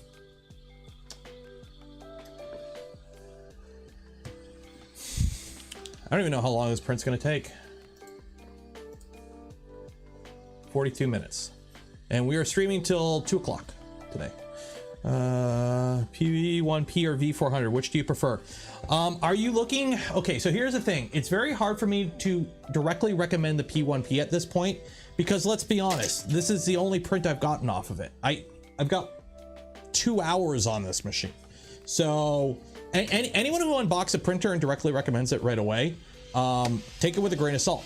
Now, what do you want to do with your machine? Do you need to print anything bigger than 256 cubed? If so, V400. It's bigger. You got 300 in a circular dimension and 400 something on the Z. So that machine has a bigger volume. It's running Clipper, and you have a little bit more control over it. Hey, you can live adjust Z on it. But it's probably going to be a little bit more finicky in the long run because it's more open-ish of a printer, right? But you have more control over it. You can plug any camera you want into it, use it as a webcam. This machine is more turnkey. If you're looking for more hands-off, where you just want to print, you never want to mess with the printer at all, this one. It really depends what you're looking to get out of the machine.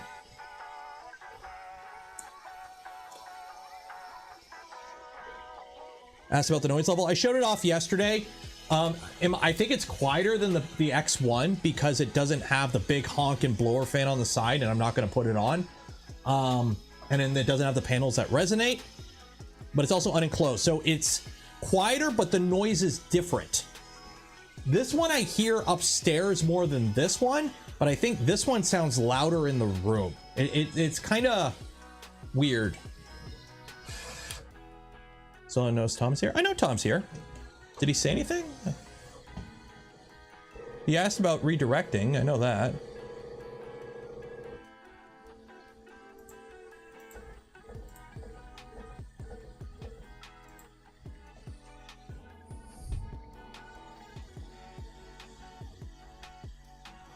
Is he still here? Wow. Problem is his name's just gray, so like that's the thing. I've got how many people in chat talking, so it's kind of hard to try and keep track of everyone. What filament would you suggest if I wanted to print things that will live inside the X1C while printing ASA? Print them out of ASA. The chamber on my X1 only gets to like 48, 45. It doesn't get crazy hot in there, so. Also, if it's just like just gonna sit there and there's no load on it, PETG be fine.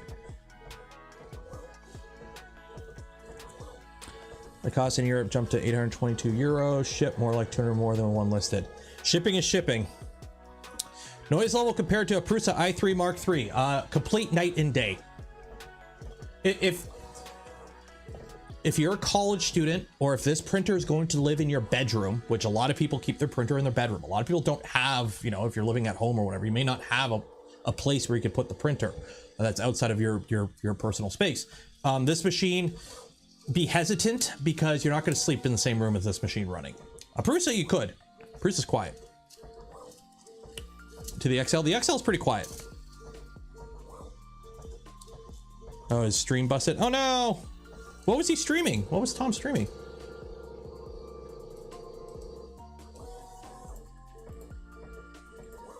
Try and find his. He's doing the bed probing now.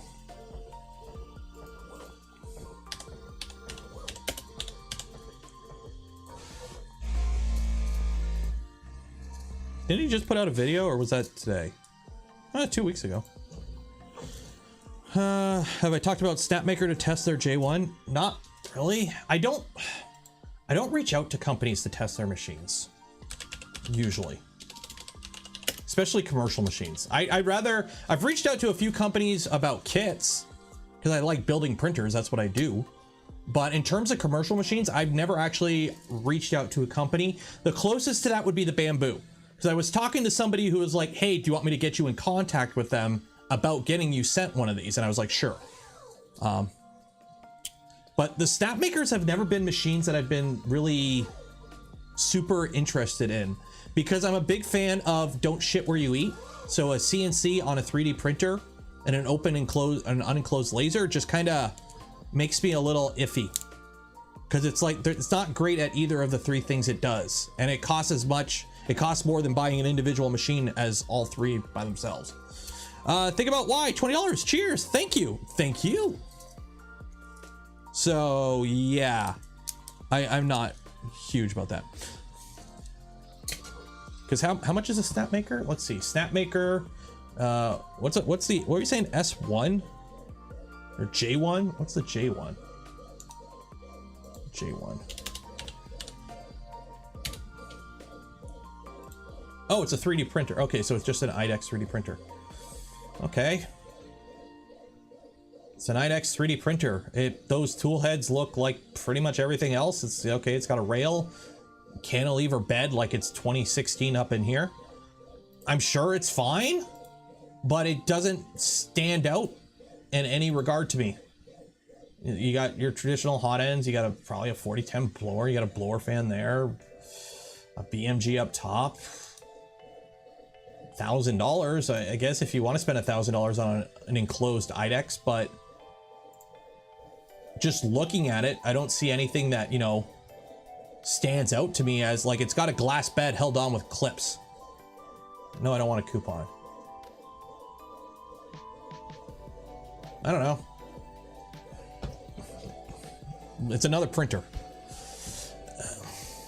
Forces you to use their slicer. Hard reject then.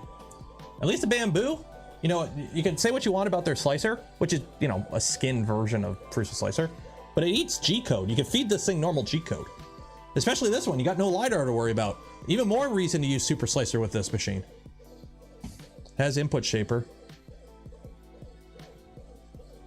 Is it spring steel? Well, it's held on with clips. I saw clips.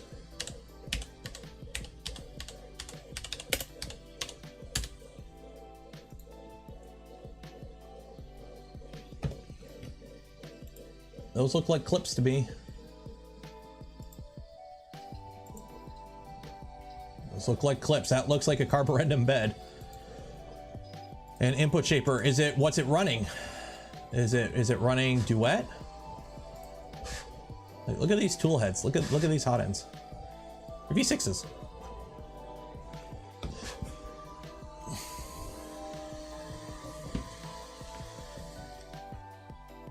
It doesn't look bad, it just doesn't look like something I would go out of my way to try and get my hands on. Ooh. You're going, why are you going very slow there?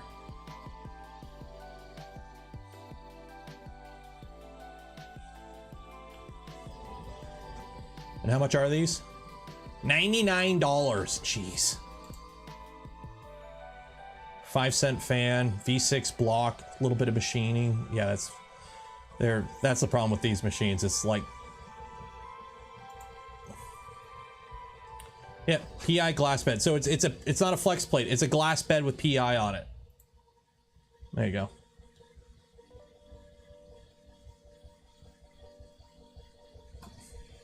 Yeah, 100 for 99, and then you need 2 of them. No, it looks okay, but it's probably not wrong.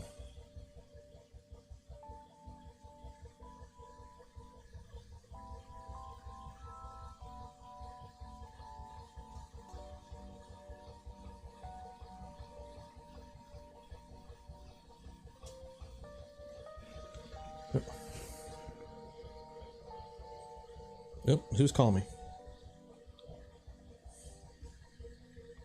No, nobody. It's based on a Kickstarter called the J1. Ugh, no Kickstarter.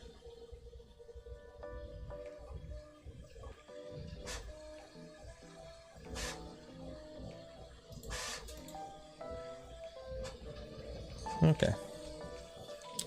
Perfect first layer. I'd hope so. Can we agree something? Okay, how many people we got? We got 360 people here. You're going to be a change for the future betterment of 3D printing. Having a good first layer is nothing to go on Reddit and post a picture about and brag about, okay? You can put a bed probe on a printer for $3, okay? Getting a good first layer is like, congratulations, you drove down the highway and you stayed in your lane at this point. Don't be posting pictures on Reddit of, ooh, I got good first layer, and then it gets to the top of R3DP with 1 million upvotes. It's nothing special nowadays. Like, we got printers printing in 5-axis now. A good first layer is nothing to brag about anymore. Like, here, you know, what is it? It's the day after the holiday. Reddit.com/r/3D printing. Let's see. Literally, honestly, it's more to discuss if your printer can't do a good first layer anymore. Okay, so what do we got? We got, actually, there's some decent stuff on Reddit 3D printing. Oh, no. No, we got, oh, no. Oh, I use corner pads. That's something. Okay. Where is the first layer? There's always a first layer picture.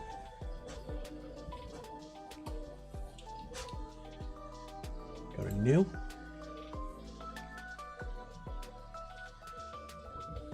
Oh, we don't have, usually there's a first layer picture on there somewhere.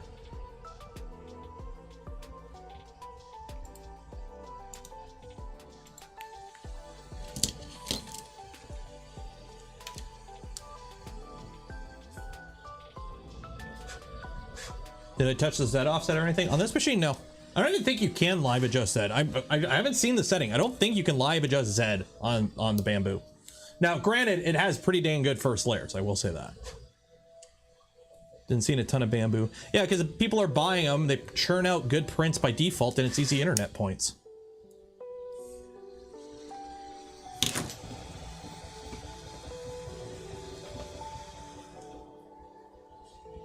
First layer video 12 hours ago. Of course there is.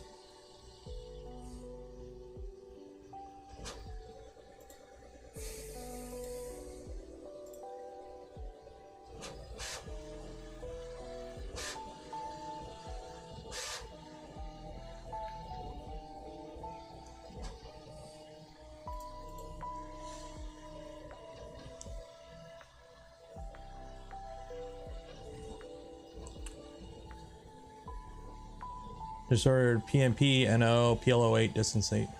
Yeah, a PL08 or PL05. If you can run PL05, if you got a steel or a metal bed, go with PL05. If you're running like a steel bed, like a flex plate. A PL05 probe you can get off AliExpress for $3. A BAT85 diode you can get for 5 cents. Those combined will give you a bed probe that is accurate to within a step on most printers. So yeah, like literally, I did a video on my channel because I got annoyed at people spending $80 on bed probes for their enders. Literally, this PL08 probe, is it PL08 or 05? PL08 probe that's literally glued to the side of this tool head and a 5-cent BAT85 diode gives me a first layer that's repeatable within a microstep. If you're running a spring steel bed, why the hell would you buy, you know, one of those expensive, that really shouldn't be expensive bed probes?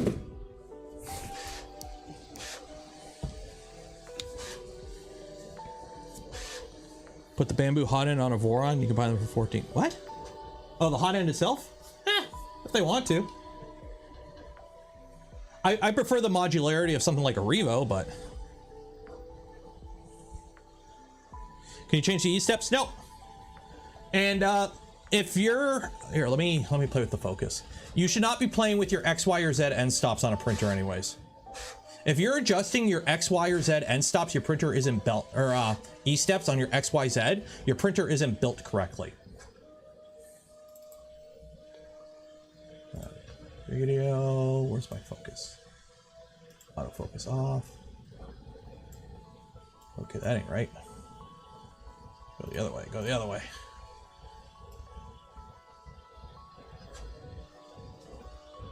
No. Yeah. Trying to find it in the happy point.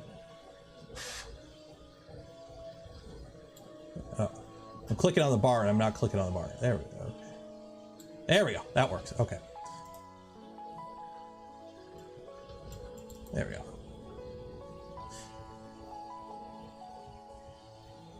Okay, so the reason temp drift, okay, temp drift is easy. Get a routine going. So on the Voron, what you do is you heat up your chamber or you heat up your bed, you let it soak for 10 minutes, then you probe. The issue with temp drift is as the inductive probe heats up, its sense distance changes. However, its accuracy remains the same. Metrology, it's a fun science. So what that means is the sense distance, so it's the point it activates at room temperature, is different than the point it activates at, say, 60 degrees Celsius in a heated chamber or a warm chamber printer. So the trick is the repeatability, the accuracy doesn't change. So when you probe 5 times at 30C, and then you probe 5 times at 60C, the variance should be the same, and it is. It's within margin of error. The key is you need to make sure your probe is set up and your offsets are set up for the warm temperature. So what you do is you make it a repeatable thing. So for example, on a Voron, you heat your bed up to temperature. If you're using an inductive probe, you let the bed sit for 10 minutes at temperature, and then you run your probe cycle. And you do that every time. So that time, every time you do your probing cycle, you're always going to be probing with your air temperature at the same temperature, and more importantly, your probe at the same temperature. So that way your variance is the same. Instead of as soon as your bed hits temperature, you start probing, so that when it does the first corner, it's nice and cool. But by the time it gets to the back corner on the third cycle around, the probe is warmed up because it's next to the hot bed and it's been warming up and you've been drifting. So you can get very accurate results with a bed probe. The problem is you got to wait 10 minutes. So you can do it with macros. Yeah, you can tell it to wait 10 minutes and then do the, or however many seconds, and then do the probe. I don't bother, but.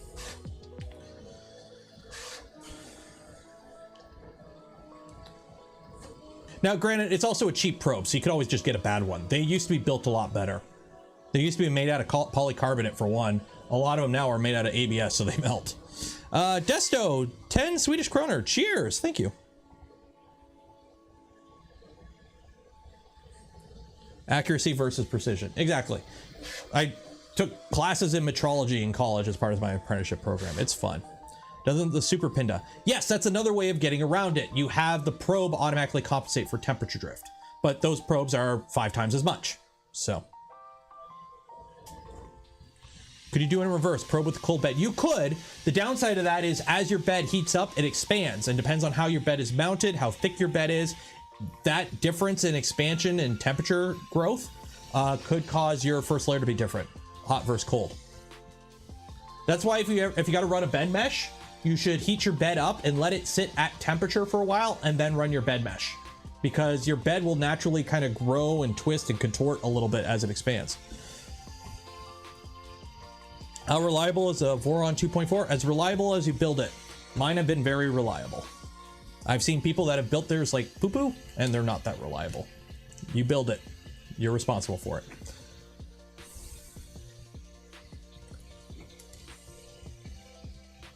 And Desto with the 10 again. Nice, thank you.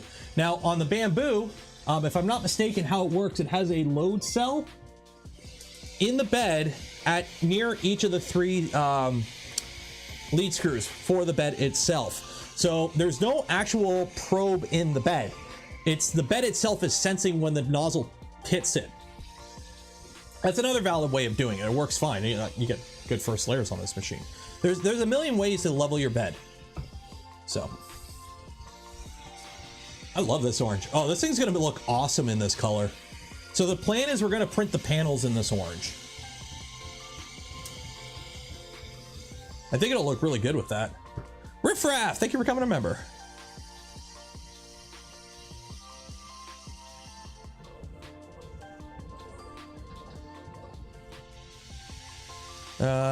My unused Super Pinda. I have a Super Pinda in, well, it's not a Pinda. It's a Pinda, but not a Pinda. It's a Super Pinda. Is in the Ratrig V Minion. It works just fine. My messages ain't coming through. Oh, what would you choose between a P1P and a Voron, no matter the cost price? That is not a price thing. What you pick between a Bamboo and a Voron is, do you want to build the printer? Do you want to tweak the printer? Do you want to adjust the printer? And do you want to have more control over the printer? If yes, build a Voron. If no, get a Bamboo. They're both perfectly functional machines. A Bamboo will run as fast as this if you really want to, because let's be honest, they're NEMA 17 motors and GT2 belt on bearings and rods. Mechanically, they're the same. They're just assembled slightly different. Clipper can go fast too. You can even use the same slicer if you want. So it comes down to that.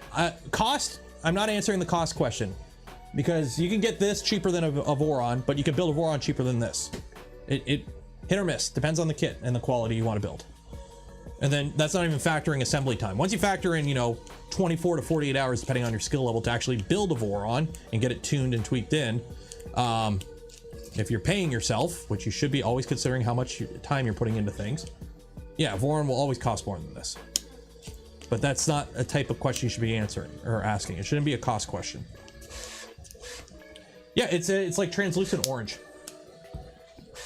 And I think translucent orange with this black frame will look really nice. So.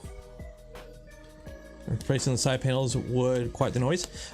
Somebody did that. I think somebody did that. They took their Bamboo and they like insulated it or something. I can't remember what. How am I supposed to see your streams early when I'm hungover? Don't eat so much turkey and drink with the family on Thanksgiving. Have I been looking into the Prusa XL group? It's a hot mess in there.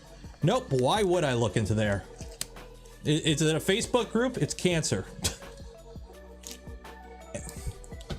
Any group that's centered around a specific printer, a game, an organization, a sport will always be, horrible. Let's be honest. And the larger the community grows, the more bad apples there are. You do what you can, but it is what it is. There's cancer in every online community. It is what it is. I don't have a Prusa XL. Why would I go to the Prusa XL? And here's the thing. I'm involved in the 3D printing YouTube thing. I've spoken to Joe.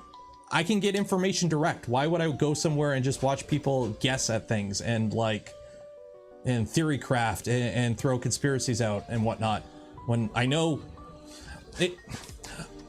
I know more than you. What is it? Shoot, when Buddy goes into Home Depot there and the guy goes up to help him and he's like, I know more than you. Like, why would I go to there?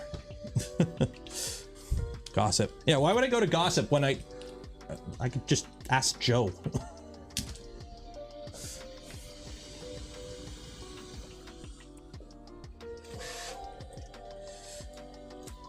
People will be nicer when they have actual pictures of themselves and stuff. Yeah, I don't know. Especially Facebook groups. Facebook groups are cancer. All Facebook groups are cancer. Why is there a Prusa XL group? Here's the thing. Here's a fun fact. Tons of people start up online communities for printers and stuff as soon as it launches, hopefully hoping that they would be the community that is the community so that they could spam affiliate links. It's an extremely common tactic. Anytime something new comes out, any new product or whatever, somebody always tries to spin up groups and forums and discords, and then pay attention because there'll always be affiliate links posted and like links to other communities and whatnot. And if you look, a lot of people are the same people starting up all these groups because it pays to be the one running not the unofficial Prusa XL community. It's actually a very common tactic. So we've had people try that with Voron before too. Start up a forum and spam it with affiliate links. Speaking of, there's an official Voron Discord or forum now. So if you want a Voron forum, like a forum for Vorons, that's not filled with ads, and links to filled with stuff ripped up GitHub without appropriate attribution. Go on the Voron Discord. It's in the announcement page. It's linked about. I guess I'm banned. Think about why. You're not banned. If you were banned, I wouldn't see you. But I may not get every message. Is there a slight lifting of the print? Nope.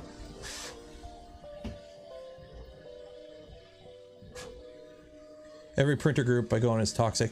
Pretty much. Like, here's the thing. The Voron Discord, we have 30,000 plus people on there. And the only reason it's 30,000 is because we purge it every 3 months. Otherwise, we'd have like 50,000 by now. But the community is very, like, I would say the Voron Discord is actually one of the more easily self-regulated communities, because there's a lot of people there that just don't put up with bullshit and they'll call you out for it. So the community is very well self-regulated for the most part. Now, yeah, we do have to come in and swing the ban hammer every now and then, believe me. But for the most part, it's actually, compared to some other communities, it ain't bad. And the best part is, it's usually the communities that do nothing but call other communities toxic. They're the toxic ones. So it's 99% awesome. There's 30,000 people in there. If you have a town of 30,000 people, there's going to be some people in jail. There's always going to be bad people. It's you know, you got to deal with it. Like my Discord, we have over 2,000 people on my Discord. I think I've like banned 2 people. Like actually banned 2 people. Everyone else that's been banned has been like their account has been hacked and they're a bot. So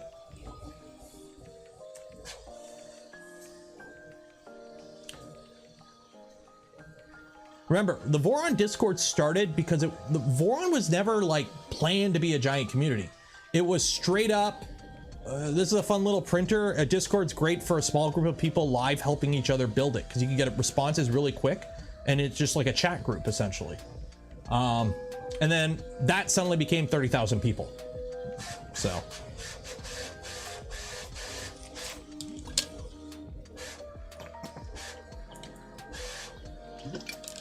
oh yeah, and on Discord, enable 2-factor, because the amount of accounts that are getting hacked and used to spam stuff is growing.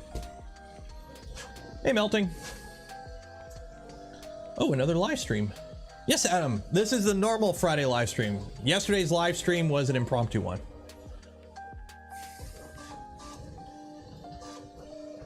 War on Discord is partially due to the fact that many people know a thing or two about printing and spending information and after. Yeah. It's a very good self-regulating community. Like, compared to the other Discords of the same size, our ban list is ridiculously small. And the amount of actual enforcement the admin team have to do is quite minimal compared to some other communities. Has anyone built any of the Fabrico? I have not. A few people have, obviously. They sell them.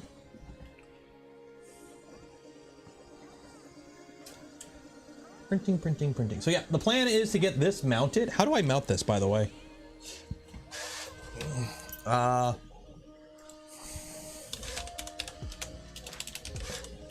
Is there instructions for any of these add-ons? Light bar. Let's see. Is there instructions for the Bambulab light bar? There's a wiki. Okay, so there's the bamboo. So we're printing this basically. I need what, silicone glue. Okay, so where does it plug into? So we got to peel that. It plugs into the front thing. Okay, cool. Actually, let's go overhead for a bit. There we go.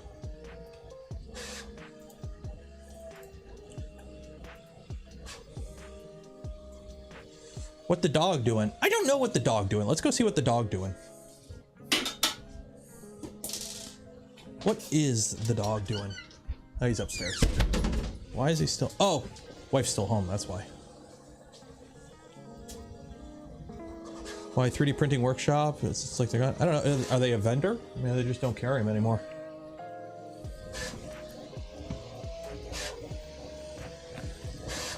Ooh, actually, I will say one thing. Okay. Cheers to Bamboo for doing this. The purge line on the P1P is in the front instead of the back left back corner, which it does on the X1, which is annoying to get to because you're trying to get it off and you're twisting the bed because there's no support in the corner. So cheers for doing just the one purge line in the front corner. I like that.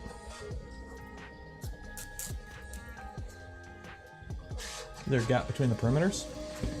Maybe. It's hard to tell because it's a semi-translucent filament. Maybe an ever so slight gap. Let's already and by the way, this is what you see on the app. So this camera is the lower quality camera. So it's not a camera, it's just a it takes pictures basically. But this is like, that's all you need for a printer, is just to make sure you're not making spaghetti. So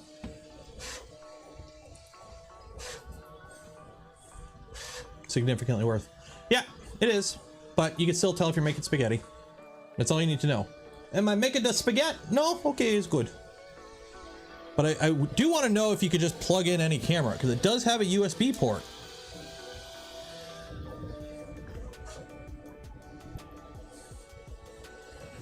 What lubrication does Bamboo eat? I don't know. It's grease when it needs it.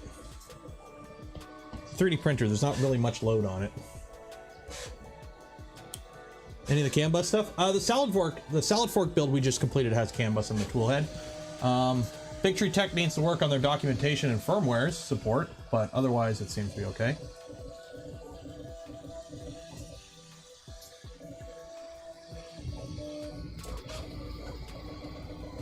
How many warning stickers are on this? We got 1, 2, 3, 4, 5,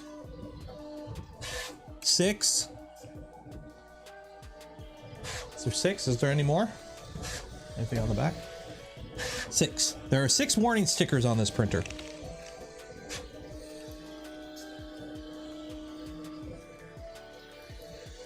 And did they seriously do that? Is that seriously what they did? Oh, they did. Okay, so there's a few places where there's screws poking up through the frame. Because obviously on the X1 there's an enclosure, but on these ones there's not. So they put like a dab of hot glue on the top of the screw so it's not sharp. If it works. Any tips on printing the self-burner front without using the brim? If I don't, it seems to always warp, and I use a brim, it looks so ugly. Print slower, slightly hotter bed, less fan. No, it's Core XY. This is Core XY.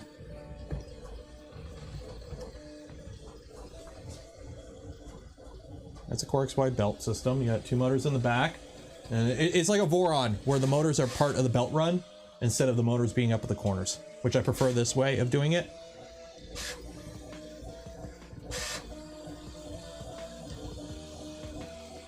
So.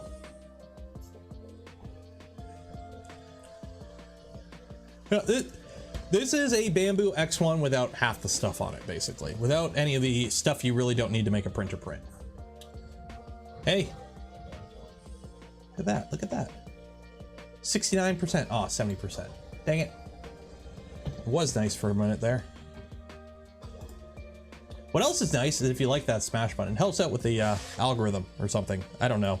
Apparently you gotta like the smash button. Also, hey, do you enjoy these streams? Well, every month we do a members only live stream. So if you're a member of the channel or Patreon supporter, make sure to head up. Blah, blah, blah, blah. English, I speak English sometimes.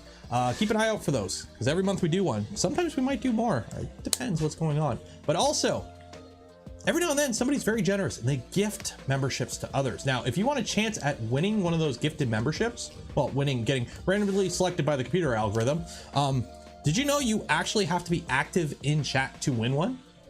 Now, I don't know the exact number, but it's like active and not active. I don't know what the cutoff is, but if you just sit in chat and lurk all day, you know, if somebody wants to drop some gifted memberships, you might not get one. So if you haven't said hi, say hi.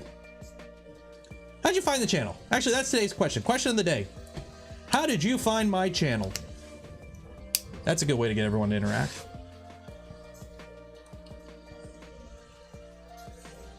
Hate lurkers. I don't hate lurkers. It's just the fact that half my stream is me talking at a camera. I need more to talk to. Wakes up. Post it on the Voron Discord. I haven't done that in a while. Searching Vorons, recommended. Found it with the bamboo unboxing. Ooh, so you're new. Facebook group. YouTube. Ooh, the Facebook group. Forum community. Yeah, it's been a while. So when I first started doing the streams, I used to post them. Like I used to post them on the YouTube, or correction, the Voron Discord. I think the 3D printing Discord too, which you don't go there. And the I think even Joel's Discord. And then like I kind of just stopped. I don't advertise my streams anymore. The only place you get notifications is the Only Benchies Discord. So hey, join the community Discord, link in the description, because every time I go live and I put a video out, I do an @ here in the channel that we talk about live streams. So that way you get notified, because you can't always rely on YouTube's notifications. Recommended by a friend. Your friend is smart. Okay, let's see here. Oh, Kaba King was also messaging me. Okay, that's why. Yeah, sorry, Kappa King. Basically, when I'm live, I don't get notifications from Discord. Like it gets muted, so I don't see the notifications. So unfortunately, like I can't really see.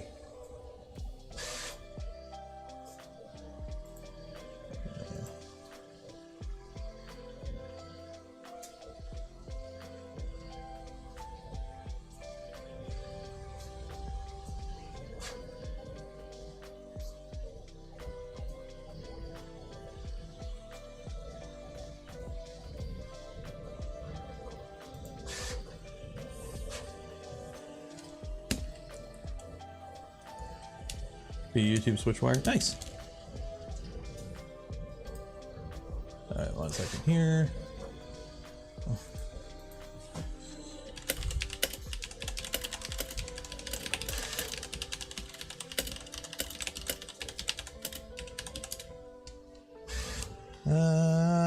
You can also make the Zen motor pins enable. Ooh, that's a smart way of doing it. Yeah.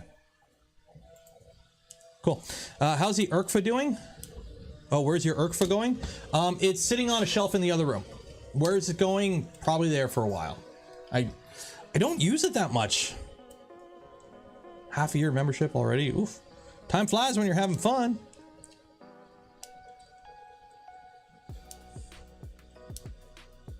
Is the camera shaking? Probably both, because the camera is sitting on a spool of filament that's sitting on a box of filament on a bench that's not bolted to the wall with a bamboo on it that's shaking around. So it's probably a mix of both. But the printer is relatively stable. You see the link? Is it like the OV08 cam or whatever? I have that installed in B226 has one installed. What do you think about a Voron 2.4 350? If you need 350, it's fine. If you don't need 350, build a 300. It makes a lot more sense. Marcel, thank you for becoming a member. Did I use an ERCFA kit? I used a DFH kit, yes.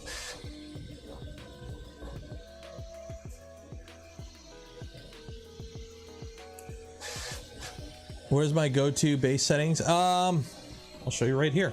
So I'm a very, very, very practical. Yeah, we'll say practical instead of lazy. I use the exact same profile on all my Vorons. Okay. Is this the fastest profile in the world? No. But guess what? It's 100% reliable on every printer I own that's a Voron.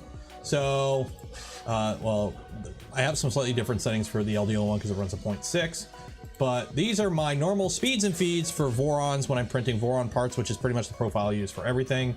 There's my perimeter, so it's 4 walls, 5 top, bottom. It's the Voron print settings. Infill is like 40%. There's my speeds and feeds. If you're curious about my speeds and feeds, these are the speeds and feeds I run on pretty much all my printers. I run Revos, I don't run high flow hotends. What do I do when I print PLA? I turn the fan on. What do I do when I print ABS? I turn the fan off. Done. Easy peasy, lemon squeezy.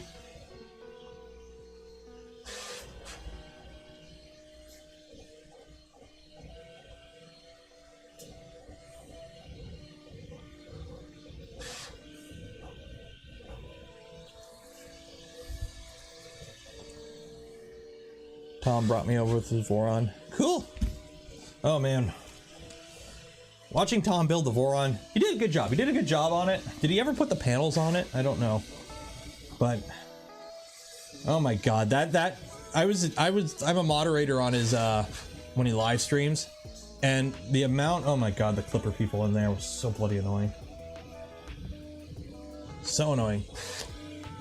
What about when I print peak? The front falls off then. So already having an X1C, do you think the P1P is a Dow grade or a solid printer?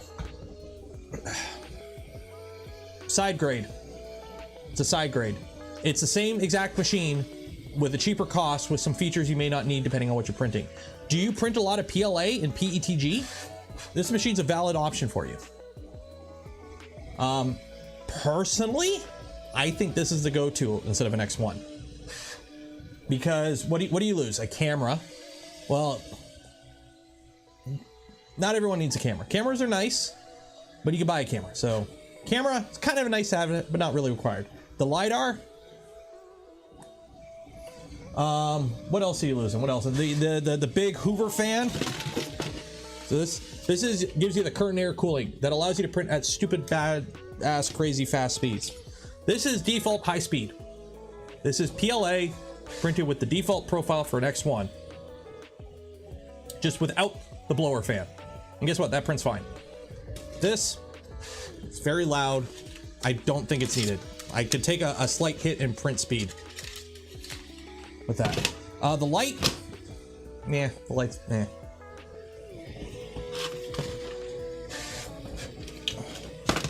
The light is, well, it's a PCB light bar. You can,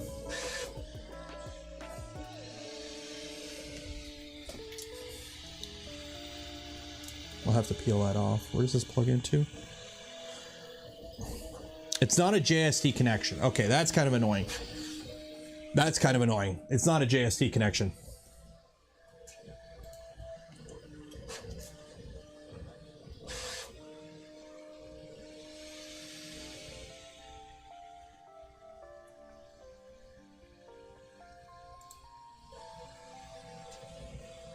Yeah, this is pH? I don't know what connector that is.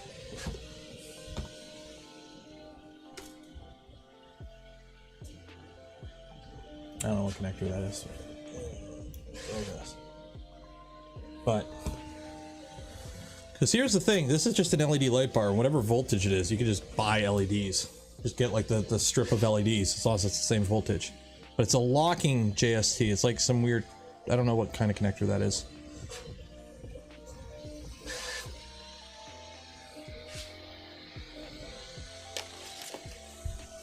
And then we got to print with this stuff after. It's not JST. If it's JST, it's like JST 1.5 or something. It's like the thinner one. Okay, this is gonna take like an hour and 21 minutes.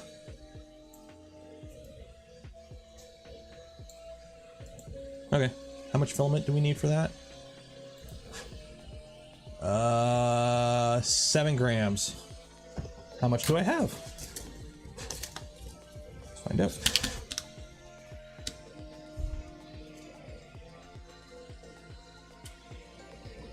$26 grams, we're good.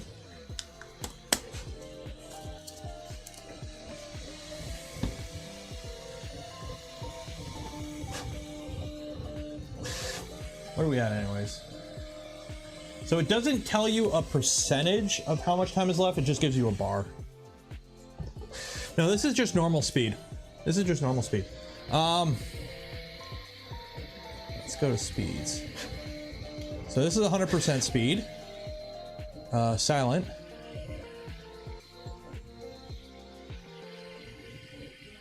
Which is slower. Go back to standard. Sport mode. And ludicrous speed.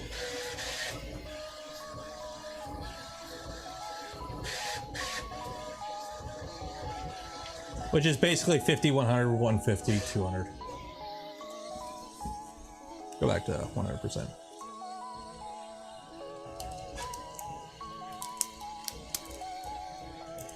What happened to the anchor mate? This came out.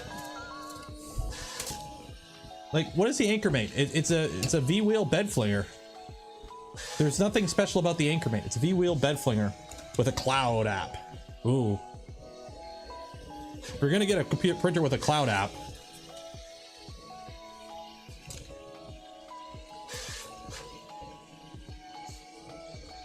apparently they are being delivered, but yeah. Wise cam. Yeah, there's options for cameras that are easy.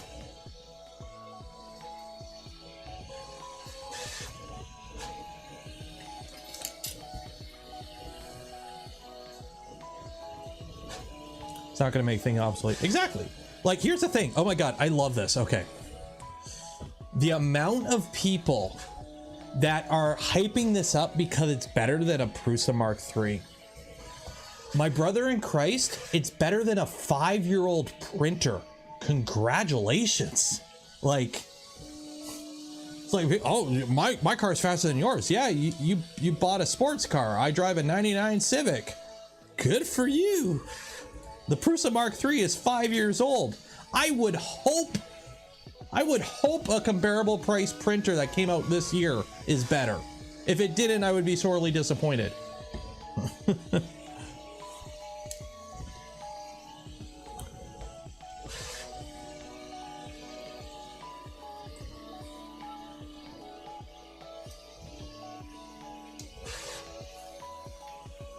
I have the Minton Beagle. They sent me one months ago to take a look at, and it's been sitting in the box. I probably should take a look at that at some point.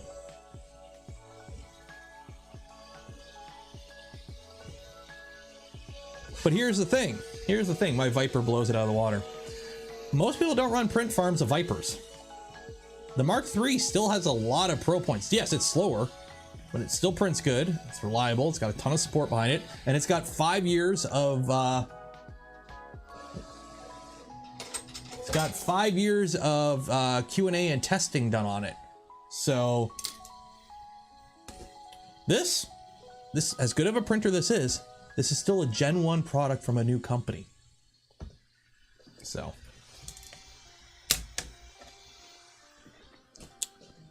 voila.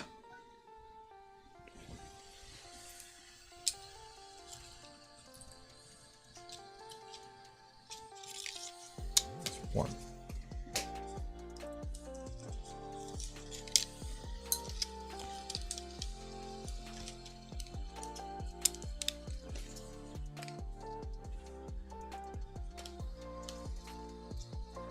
There we go.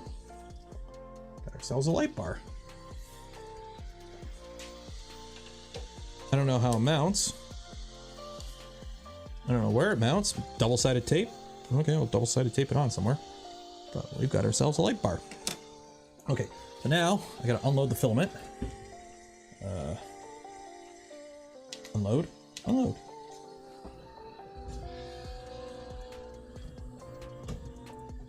Speed is starting to matter. Here's the thing. Speed has issues, okay? You can only melt and resolidify plastic reliably to a certain point. So yes, you know, this can print fast, but I've gotten better geometrically stable parts like Voron parts and whatnot off of my Vorons than this. They're still functional, but you lose something when you print too fast. Otherwise, everyone will print fast. Like, machines have been able to move fast for years, but there are downsides to printing fast. Not all downsides, but it's things you got to keep in mind. Speed is not everything. Also, what are you printing fast? If a print takes, you know, if I start a print before I go to bed and it finishes at 2 a.m. or it finishes at 7 a.m. If I wake up at 8 a.m., it doesn't matter what time it finished. And taking a hit to reliability and print quality, is it worth it at that point? Depends. It is your money may vary, completely user dependent and use case dependent question. There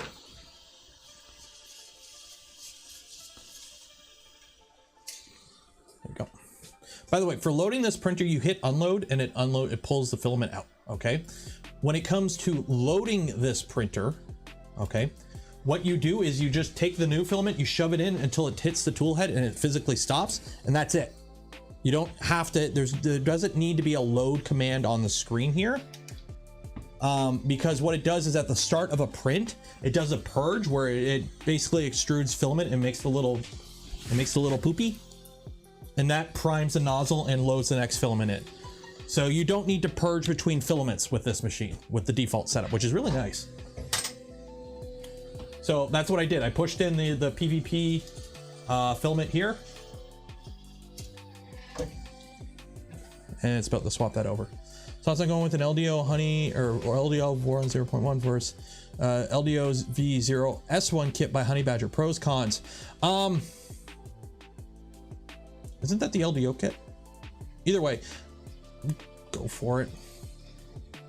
V0.2 is in the future. The manual still needs to be worked on, but it's feature complete, but it's mostly printed parts that are the difference, and the new tool head, which again is printed parts. So yeah, the AMS is really nice. The AMS is like, as far as off-the-shelf multi-material systems go, I really dig the AMS. It's got some issues. Certain filaments and spools, it's very finicky with. But what it works with works really good. So, is this just held on with double-sided tape? Like,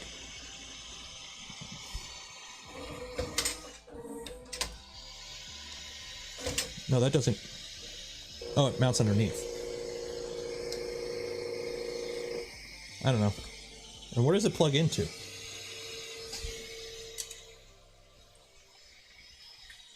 Are there instructions? I gotta go.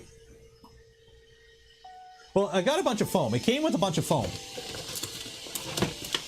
So I've got sticky foam. It's sticking on. I just don't know where it sticks on. So let's see here. So this is the light. I'm assuming the LED is the same. So it plugs in there. So this tool head board is different. So it goes underneath there and it sits on top or below. Where does it sit on mine?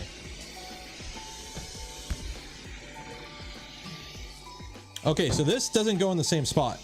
This doesn't fit under the XY joint. So where does this mount? Oh, does it mount up top here? I think it mounts on top here. Whoa!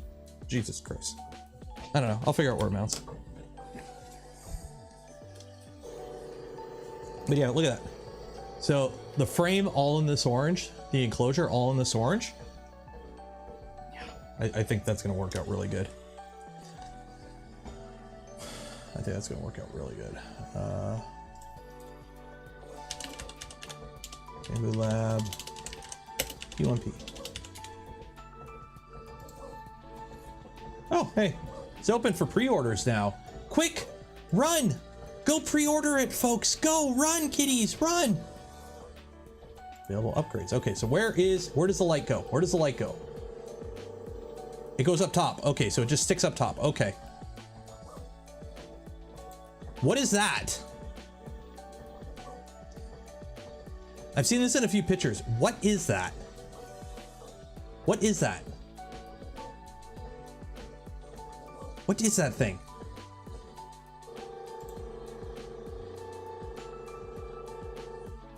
Low rate camera. Yeah, time lapse support. Oh, it does do time lapses.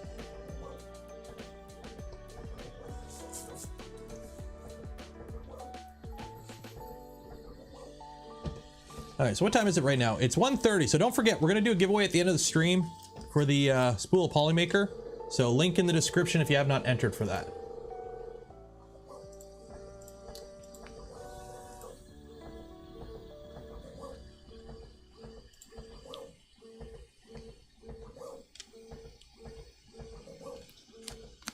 Does it have power panic? No. I am honestly not a huge fan of power loss resume on printers, okay? Twofold, okay? You will never resume perfectly because when you resume, you're gonna lose a micro step, okay? So when you power off a motor, it automatically jumps to the next full step. So even after you power it back on and rehome, you're never going to be able to resume exactly where it left off. Okay, so you're always going to have a slight defect in the print. 2, if the power is out for any length of time, your print's probably going to pop off the bed. Most of us use PI is very common for bed surface now. PI loses adhesion when it cools. Also, your print's going to grow and shrink because it's going to cool off.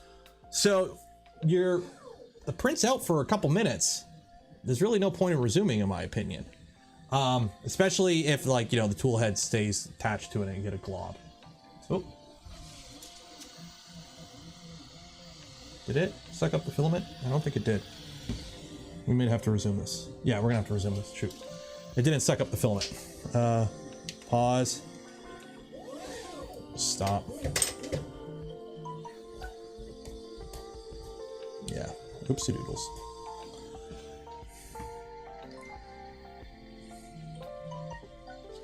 Yeah, start again. Shoot. It didn't suck up the filament. Confirm. Print. Send. Try again. So what do I recommend? Battery backup. Get a UPS. I have a UPS. It powers that printer and that printer. Those are the printers that are my workhorse if I'm printing big plates of parts. It's either this V2 or that V2. So I use a UPS. Why?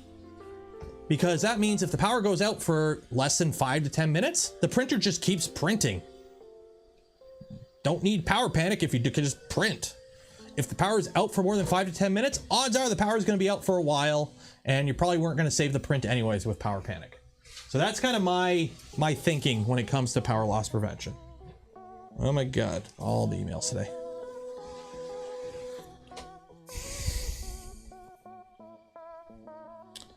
Yeah, I just had the power go out on me, hit resume on my ender, never gonna hit resume, parts are off. Exactly. Plus you're constantly, like a lot of the ways some of these printers do it, they're constantly writing to the SD card. So one, you get, it also doesn't impact the print quality because you get like jitters in the print. And 2, you can wear out your SD card a lot quicker. Hobby Hands, $2. Cheers. I use battery backup. No need for power resume. Exactly. You don't need power panic if the power don't go out.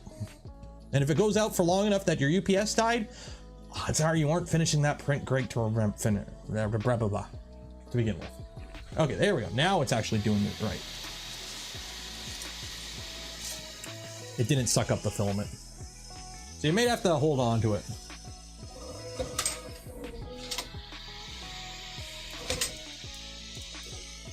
Ooh.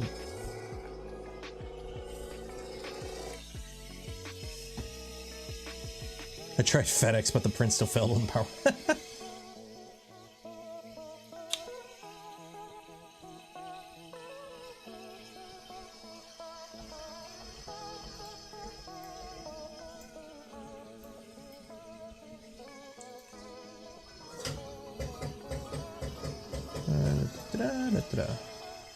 What are we at right now? 245 likes. Everyone like that smash button. Like that smash button. Ring the bell. Subscribe. Are you subscribed to the channel? Make sure you're subscribed to the channel. That way you get notifications. Join the Discord for more notifications. Sign up for my RSS feed. Or something. I don't know.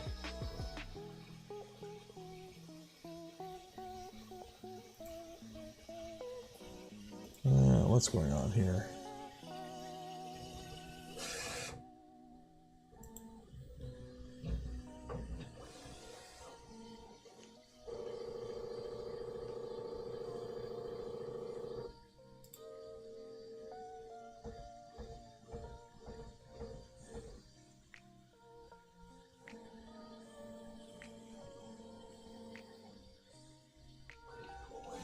What is going on?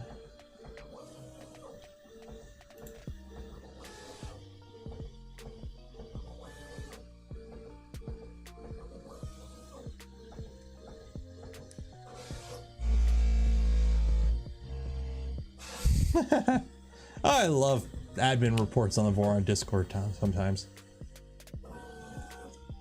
Oh, I love when people, I'm a real engineer. Oh, I'm a real engineer. I know what I'm talking about. And then it says 20 people going, no, stop it. What is the model of a vacuum pump? I don't use a vacuum pump. You need more specific because I don't have a vacuum pump.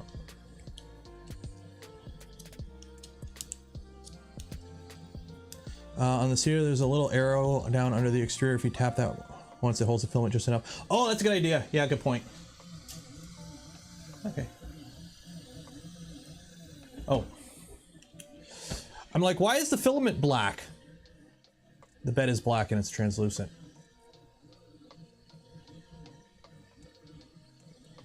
Go watch the short video that I did today. That was funny.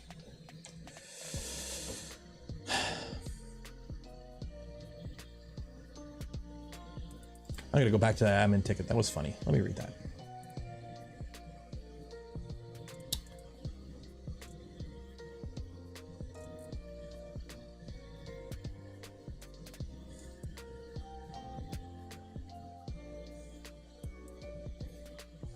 Oh, it's a, I want the files for something that's not released yet because I think I can do a better thing and I want to save time. So I should be able to get all the files before anyone else does. Ah, one of those. Okay.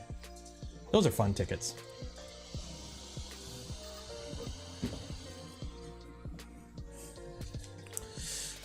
Hello from Florida. Hello there. Look out for Florida, man. So this is the first time I've ever printed PVB. So you can smooth this. How do you smooth it? Is it with ISO? Is that how it works? ISO? I've never tried PVB.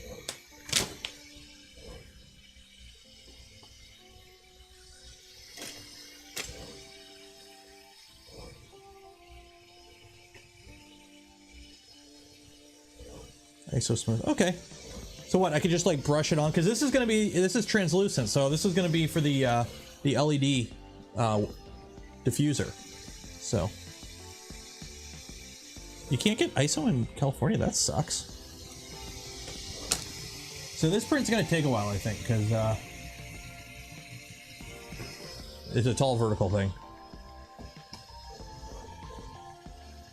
Get it drunk and it looks better.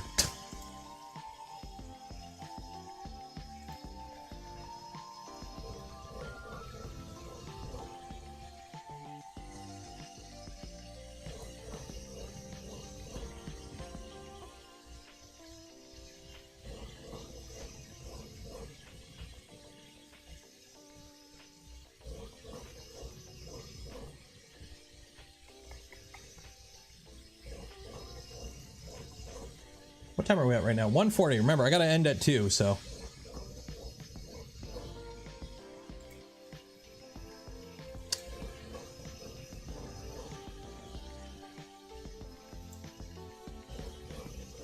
Install the LED. I can't install the LED yet.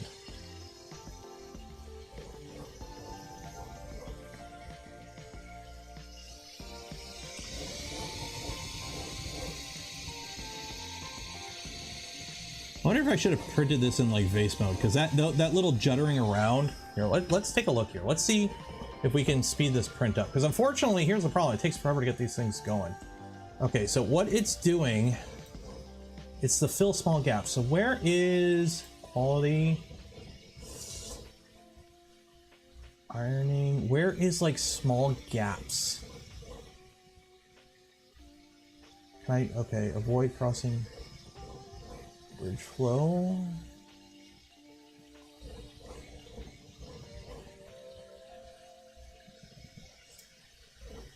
Two walls, a 10-foot wall.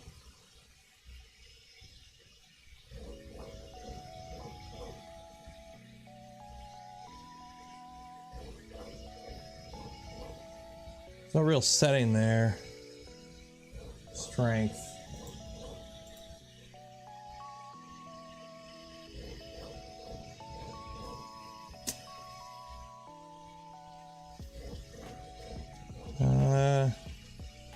Can you print it laying down?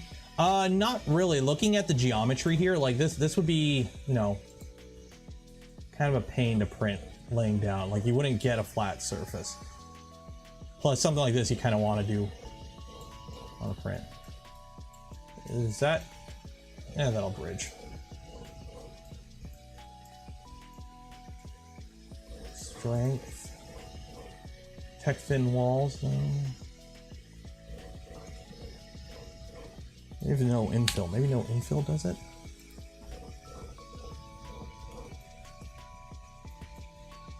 Yeah, no infill. Okay.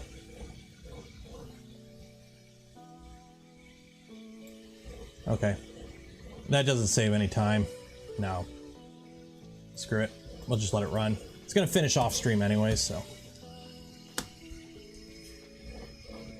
Vase mode. No, vase mode wouldn't work because there's a top and bottom that needs to be solid. I don't think you do vase mode in. Can you do vase mode in Bamboo Slicer? Others. Spiral vase. Yes. Can we do vase mode? Slice. Yeah, vase mode wouldn't work. Vase mode wouldn't work. Oh. Oh well.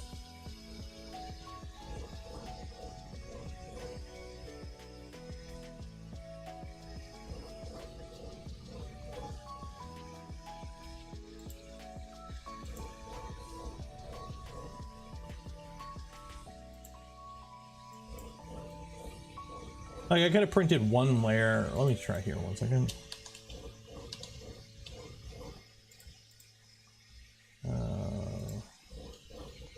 Two walls. Let's see here. So if we just did one wall.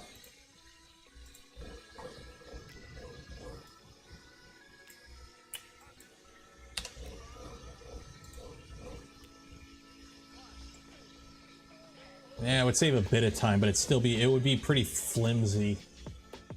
Like, one layer might work.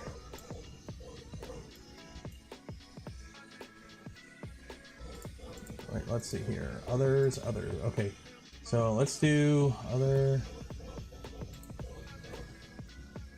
Spiral vase. Yes. Strength. We need 3 top layer, 3 bottom layer.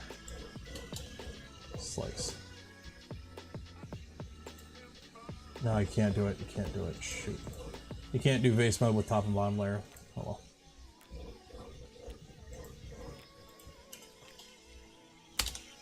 Yeah, it was worth a shot. Hobby Hands, $2. Have you tried flexible TPU? I haven't tried TPU on this one yet. I'm gonna give it a shot though. I don't have Ninja Flex to try.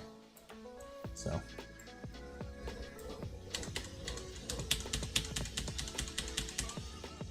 Yeah, so. And that would save me 45. That would save half the print time doing that, but yeah, whatever. It'll be fine. Oh well.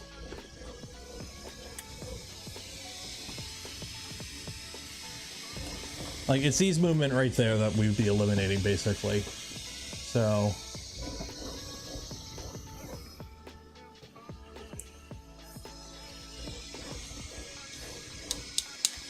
Actually holds that in pretty solid. That ain't going anywhere once you put the other cover on.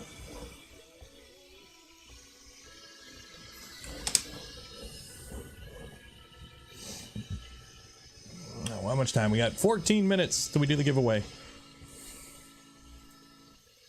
Got 386 people have entered, yet only 269, nice, people have actually liked that smash button. So, like, you get a chance at winning free filament, yet you don't push the button.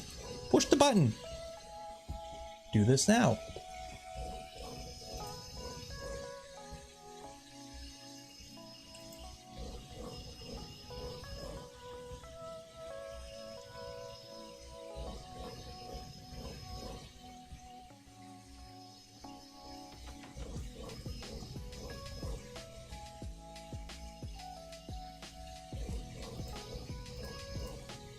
How is that short even doing? Surprising how many people bought OmniFixos, by the way. So many people, like, I've gotten like many comments of people who have bought OmniFixos after my video. Like, you know what an OmniFixo is? It's this. They're helping hands for soldering. They're so nice. So nice. Pricey, but treat yourself. Why is this printer selling like it's moving to the music? That's one of the special features of the P1P. It's not. Ah, there we go. So, yeah, unfortunately we did have a little bit of a hang up at the start of the stream because I didn't read the instructions because I didn't even know if those were instructions, but is what it is. So cross out the first like hour of the stream, and we had a pretty good stream today, I think. And it looks like I'm not the only one that had that issue, because looking on Twitter, I think Modbot had the same thing where he couldn't get it to connect to the app and he just did it over the SD card. So I don't think this version was out. I could have sworn when I checked the email a while ago, I did not see anything about what's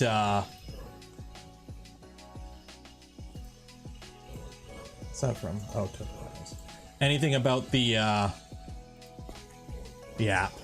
So I'm pretty sure the updated app wasn't available when I looked. So there was nothing in the wording that said, oh hey, you need the app. So it is what it is.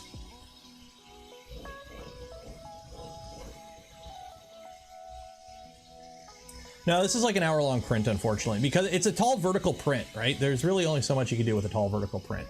But what I will be printing, because it really looks like tomorrow's video is going to be Sunday's video, because here's the problem. I want to print with this machine. I want to test it. The problem is if I load up the side panels here, okay, so we'll center that. So if I want to print some of these side panels in generic PETG, okay.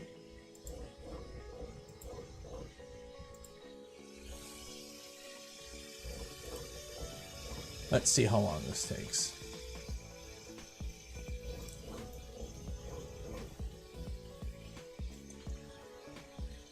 7 hours. We might be okay. Goes outside the boundaries. We're just go outside the boundaries. Oh, whatever.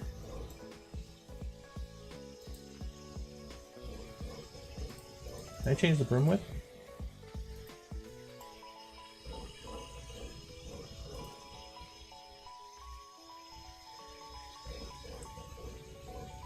There we go. So yeah, so 6 hours. It might be okay. It might be okay. Although I don't have infill, I gotta turn. Oh, that's why I turned infill off. Why did it default back to that? Discard. There we go. Okay. Generic PTG. Okay. Slice.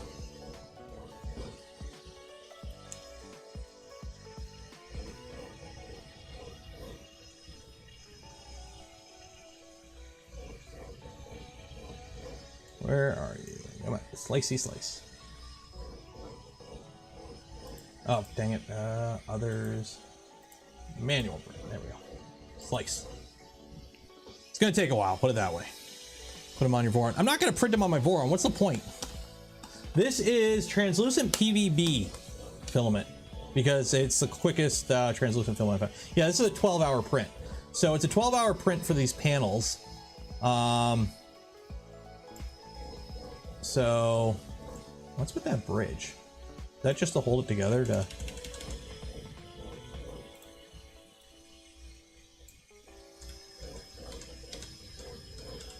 This is just a bridge to keep it together.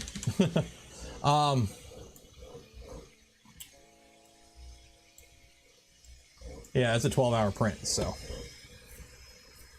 Cubic infill. What infill are we using? Strength. Grid. Fine, I'll use cubic.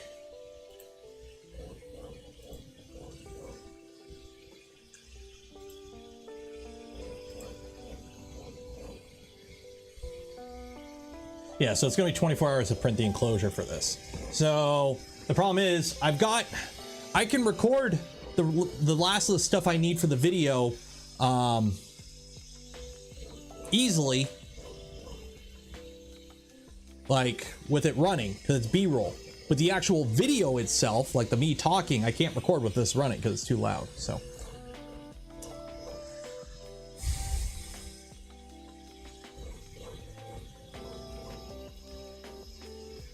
which printer should you buy now? Almost all rounder. Depends what you're using the printer for. There is still no single printer that I recommend above all others in all use cases. And if you say recommend me an all-round printer, that's even a worse question to ask. So because you need way more information to make a real proper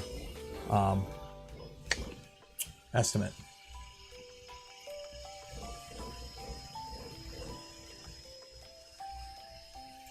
So, Andy, yes? No.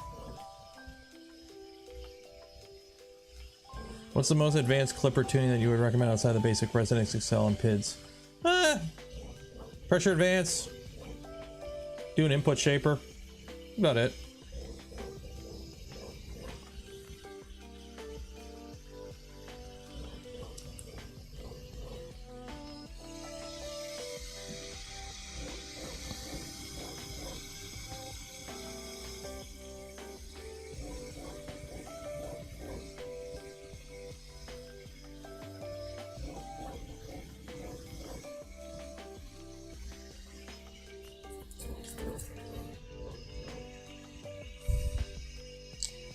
So many options now. Yeah, there's tons of options for good printers.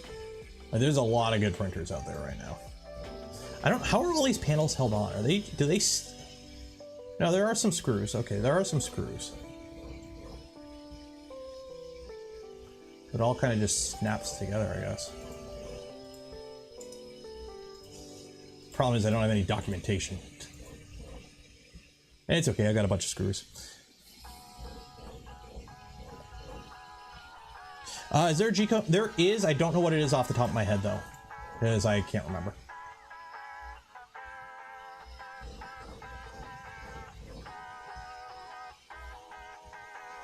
Oh my god. I will never get people that don't work for companies that do nothing but promote companies on Twitter. I will never get that. Like, don't get me wrong, it's fine to, you know, oh hey, I like the Revo, but just I don't make random tweets saying, oh, just buy a Revo. But some people do for some companies. It's weird. I will never get that. People who like simp and white knight for companies they don't work for. It's weird. Let's go to overhead view. Locating pins, yeah. Do you think the SPOOL SV06? Okay, so I might do a video on this. I don't know, but basically, hi. Clip this if you want. This is Nero 3D's. Hey, I'm looking for a printer to buy for Christmas. What should I buy? Cheapest absolute printer I recommend, Kingroon KP3S. Yes, you can buy Ender 3s for cheap. Ender 3s are shit. Don't buy an Ender. Get a KP3S. It's the absolute cheapest I would recommend for a printer. If you spend less than that on an Ender, you're completely rolling the dice. You might get an okay printer. You might have to replace half of it for it to work. KP3S doesn't just work. Yes, small print volume. It is what it is. Budget printer that you should buy if you really actually think you're interested in 3D printing and you want to spend a little bit, SPOOL SV06. It has everything a Prusa Mark III has. It's under $300 and it works damn good. Yes, it can be a little bit tricky with TPU and flexibles because the filament feed path is not the most constrained in the tool head, but just go a little bit slower and you'll be fine. Are you really printing that much flexible anyways? Also, the magnet isn't the greatest on the bed, so you may have issues at high temps like ABS temps, but PLA, PETG, it's absolutely fine. And it comes with a bed probe, it comes with a flex plate, it comes with everything you want in a modern printer. Above that, you want something that just works, you don't want to fiddle, Prusa Mini. And then above that, then it gets tricky, because then you have the P1P, the V400, the X1 Carbon, Prusa Mark III. Those, it really depends if you want to tinker with the printer. Do you want to just take it out of the box and print with it? Do you want to have a ton of support with it? Are you okay with doing your own support and maintenance? That's when it gets really tricky. It's a lot easier to recommend a good cheap printer than it is for the $5,000 to $1,000 range right now, in my opinion. Do you want to build a printer? Build a Voron, or a VCore, or Rat Rig, or the Annex. I don't care. Pick whichever one you think is the prettiest. Go for it. Beyond that, I don't know. I haven't played with them.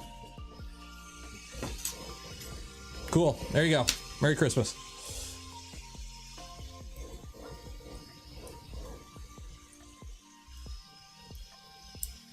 Enders are great.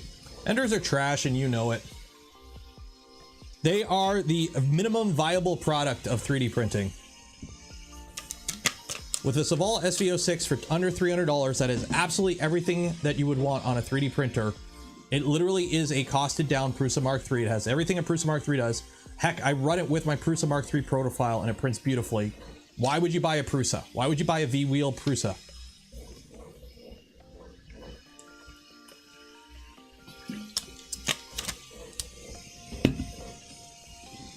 Modified Ender. So here's the thing. I've never played with an Ender 5, so I can't really give like a definitive answer on it.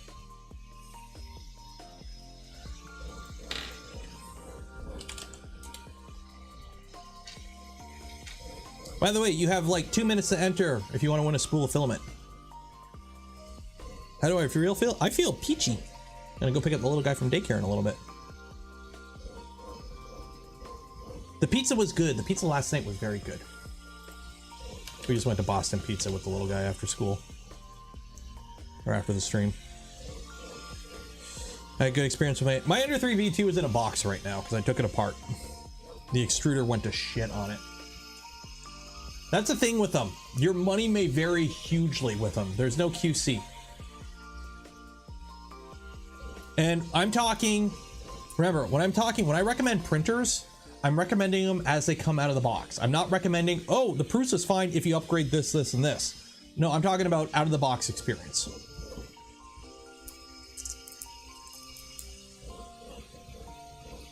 Good printer for a cosplay mom. You're gonna want something with volume then. You're gonna want something, preferably, in my opinion, direct drive, something that handles supports really well, and something with a big enough volume that you could print a lot of the things big. And also, you're probably gonna want enclosed because you're probably gonna want to print some, you know, ABS is really good for cosplay stuff. One, you're not gonna crack it as easily as PLA. Two, you can acetone weld it. Three, you can leave it in your car on a hot day and not have it melt.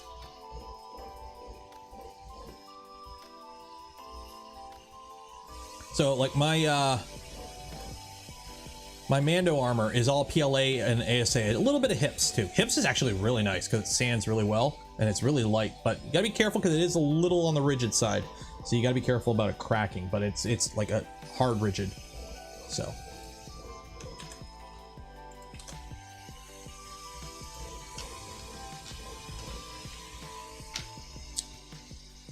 PLA Plus just as good as ABS? No, no way in hell. In terms of like temperature stability, heck no.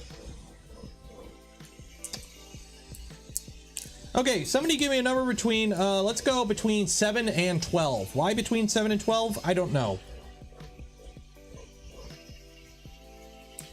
7 and 12. 10. 10 works. 1, 2, 3, 4, 5, 6, 7, 8, 9, 10. Spin that wheel. If you win this spool of filament from Polymaker, you'll get an email from me after the stream ends. You got a little form to fill out, and then you'll get your filament a couple days to a couple weeks, depending on where you live in the world. The winner is Matt K. Okay, Matt K. Congratulations, you won yourself a spool of filament from Polymaker. You'll get that email from me after the stream ends. Let me just get your information here. There you go. You seem to be like a real human being to me. Get my handy dandy notepad so I can copy all this info down. There we go. Sweet. Okay. Okie dokie. There we go. Well, that was a fun stream. So we had a little bit of a hiccup at the beginning. Fully admit, mostly my fault. So for those that don't know what happened, basically Bamboo had an updated version of the app and the slicer that you need to use with the P1P. I was not aware of that. So we spent some time trying to get it to work with the normal app before we figured out we had to update. Is what it is. It's working now. It seems to be working okay. So yeah, I'll make a note. I'll try and edit the timeline to make a note that, hey, skip to here because this is me faffing about with something I shouldn't be. So there you go. Because, you know, yeah, you know, you can hate on Twitter for easy internet points all you want. You know, that was on me. That wasn't a Bamboo thing. I'll get this light installed at some point, take some pictures and whatnot, and then I'll start printing panels. Again, there will be no stream tomorrow. I know normally we do the Saturday night stream. There will not be a Saturday night stream. So I will see you next on Tuesday for, I don't know, we'll figure something out. I'll see you Tuesday. Video tomorrow, but most likely Sunday. So video Sunday. Shout out to Bamboo for providing the printer. I told them I would only do one unboxing stream. That's like the only thing I guarantee. We might get some more out of it. I don't know. It's the current hot ticket. it's I don't know, it's a fast commercial Core XY printer. It prints fine. Personally, I think so far this is a better option for the majority. English. This is a better option for the majority of the people than the X1, in my opinion. Just because you're saving $300 and it prints PLA and PTG exactly the same. Maybe a little bit less cooling. Print ever so slightly slower. What do you do? Yeah, I think honestly, it's gonna look badass with this orange filament enclosure. Okay, we're gonna call it there. Shout out to Polymaker as well for the spool of filament we give away. If you want to check out Polymaker, link in the description. It's an affiliate link, so if you buy some filament from them, a little bit goes towards helping the channel, helps greatly. And if you do want to help support the channel, content I create, things I do, links in the description as well. Consider becoming a Patreon supporter or a YouTube member. I would not be able to do these things without your continued support. You make it all possible. Everyone else, I hope you enjoyed the stream. I hope you had some fun. It is Friday. Hopefully you got like TVs and Xboxes and whatnot at Best Buy and none of you lost a limb. For the Americans out there, happy Black Friday. And for everyone else, enjoy your weekend. Be safe out there, wash your hands. I will see you next week. Bye. Bye. Join the Discord. Bye.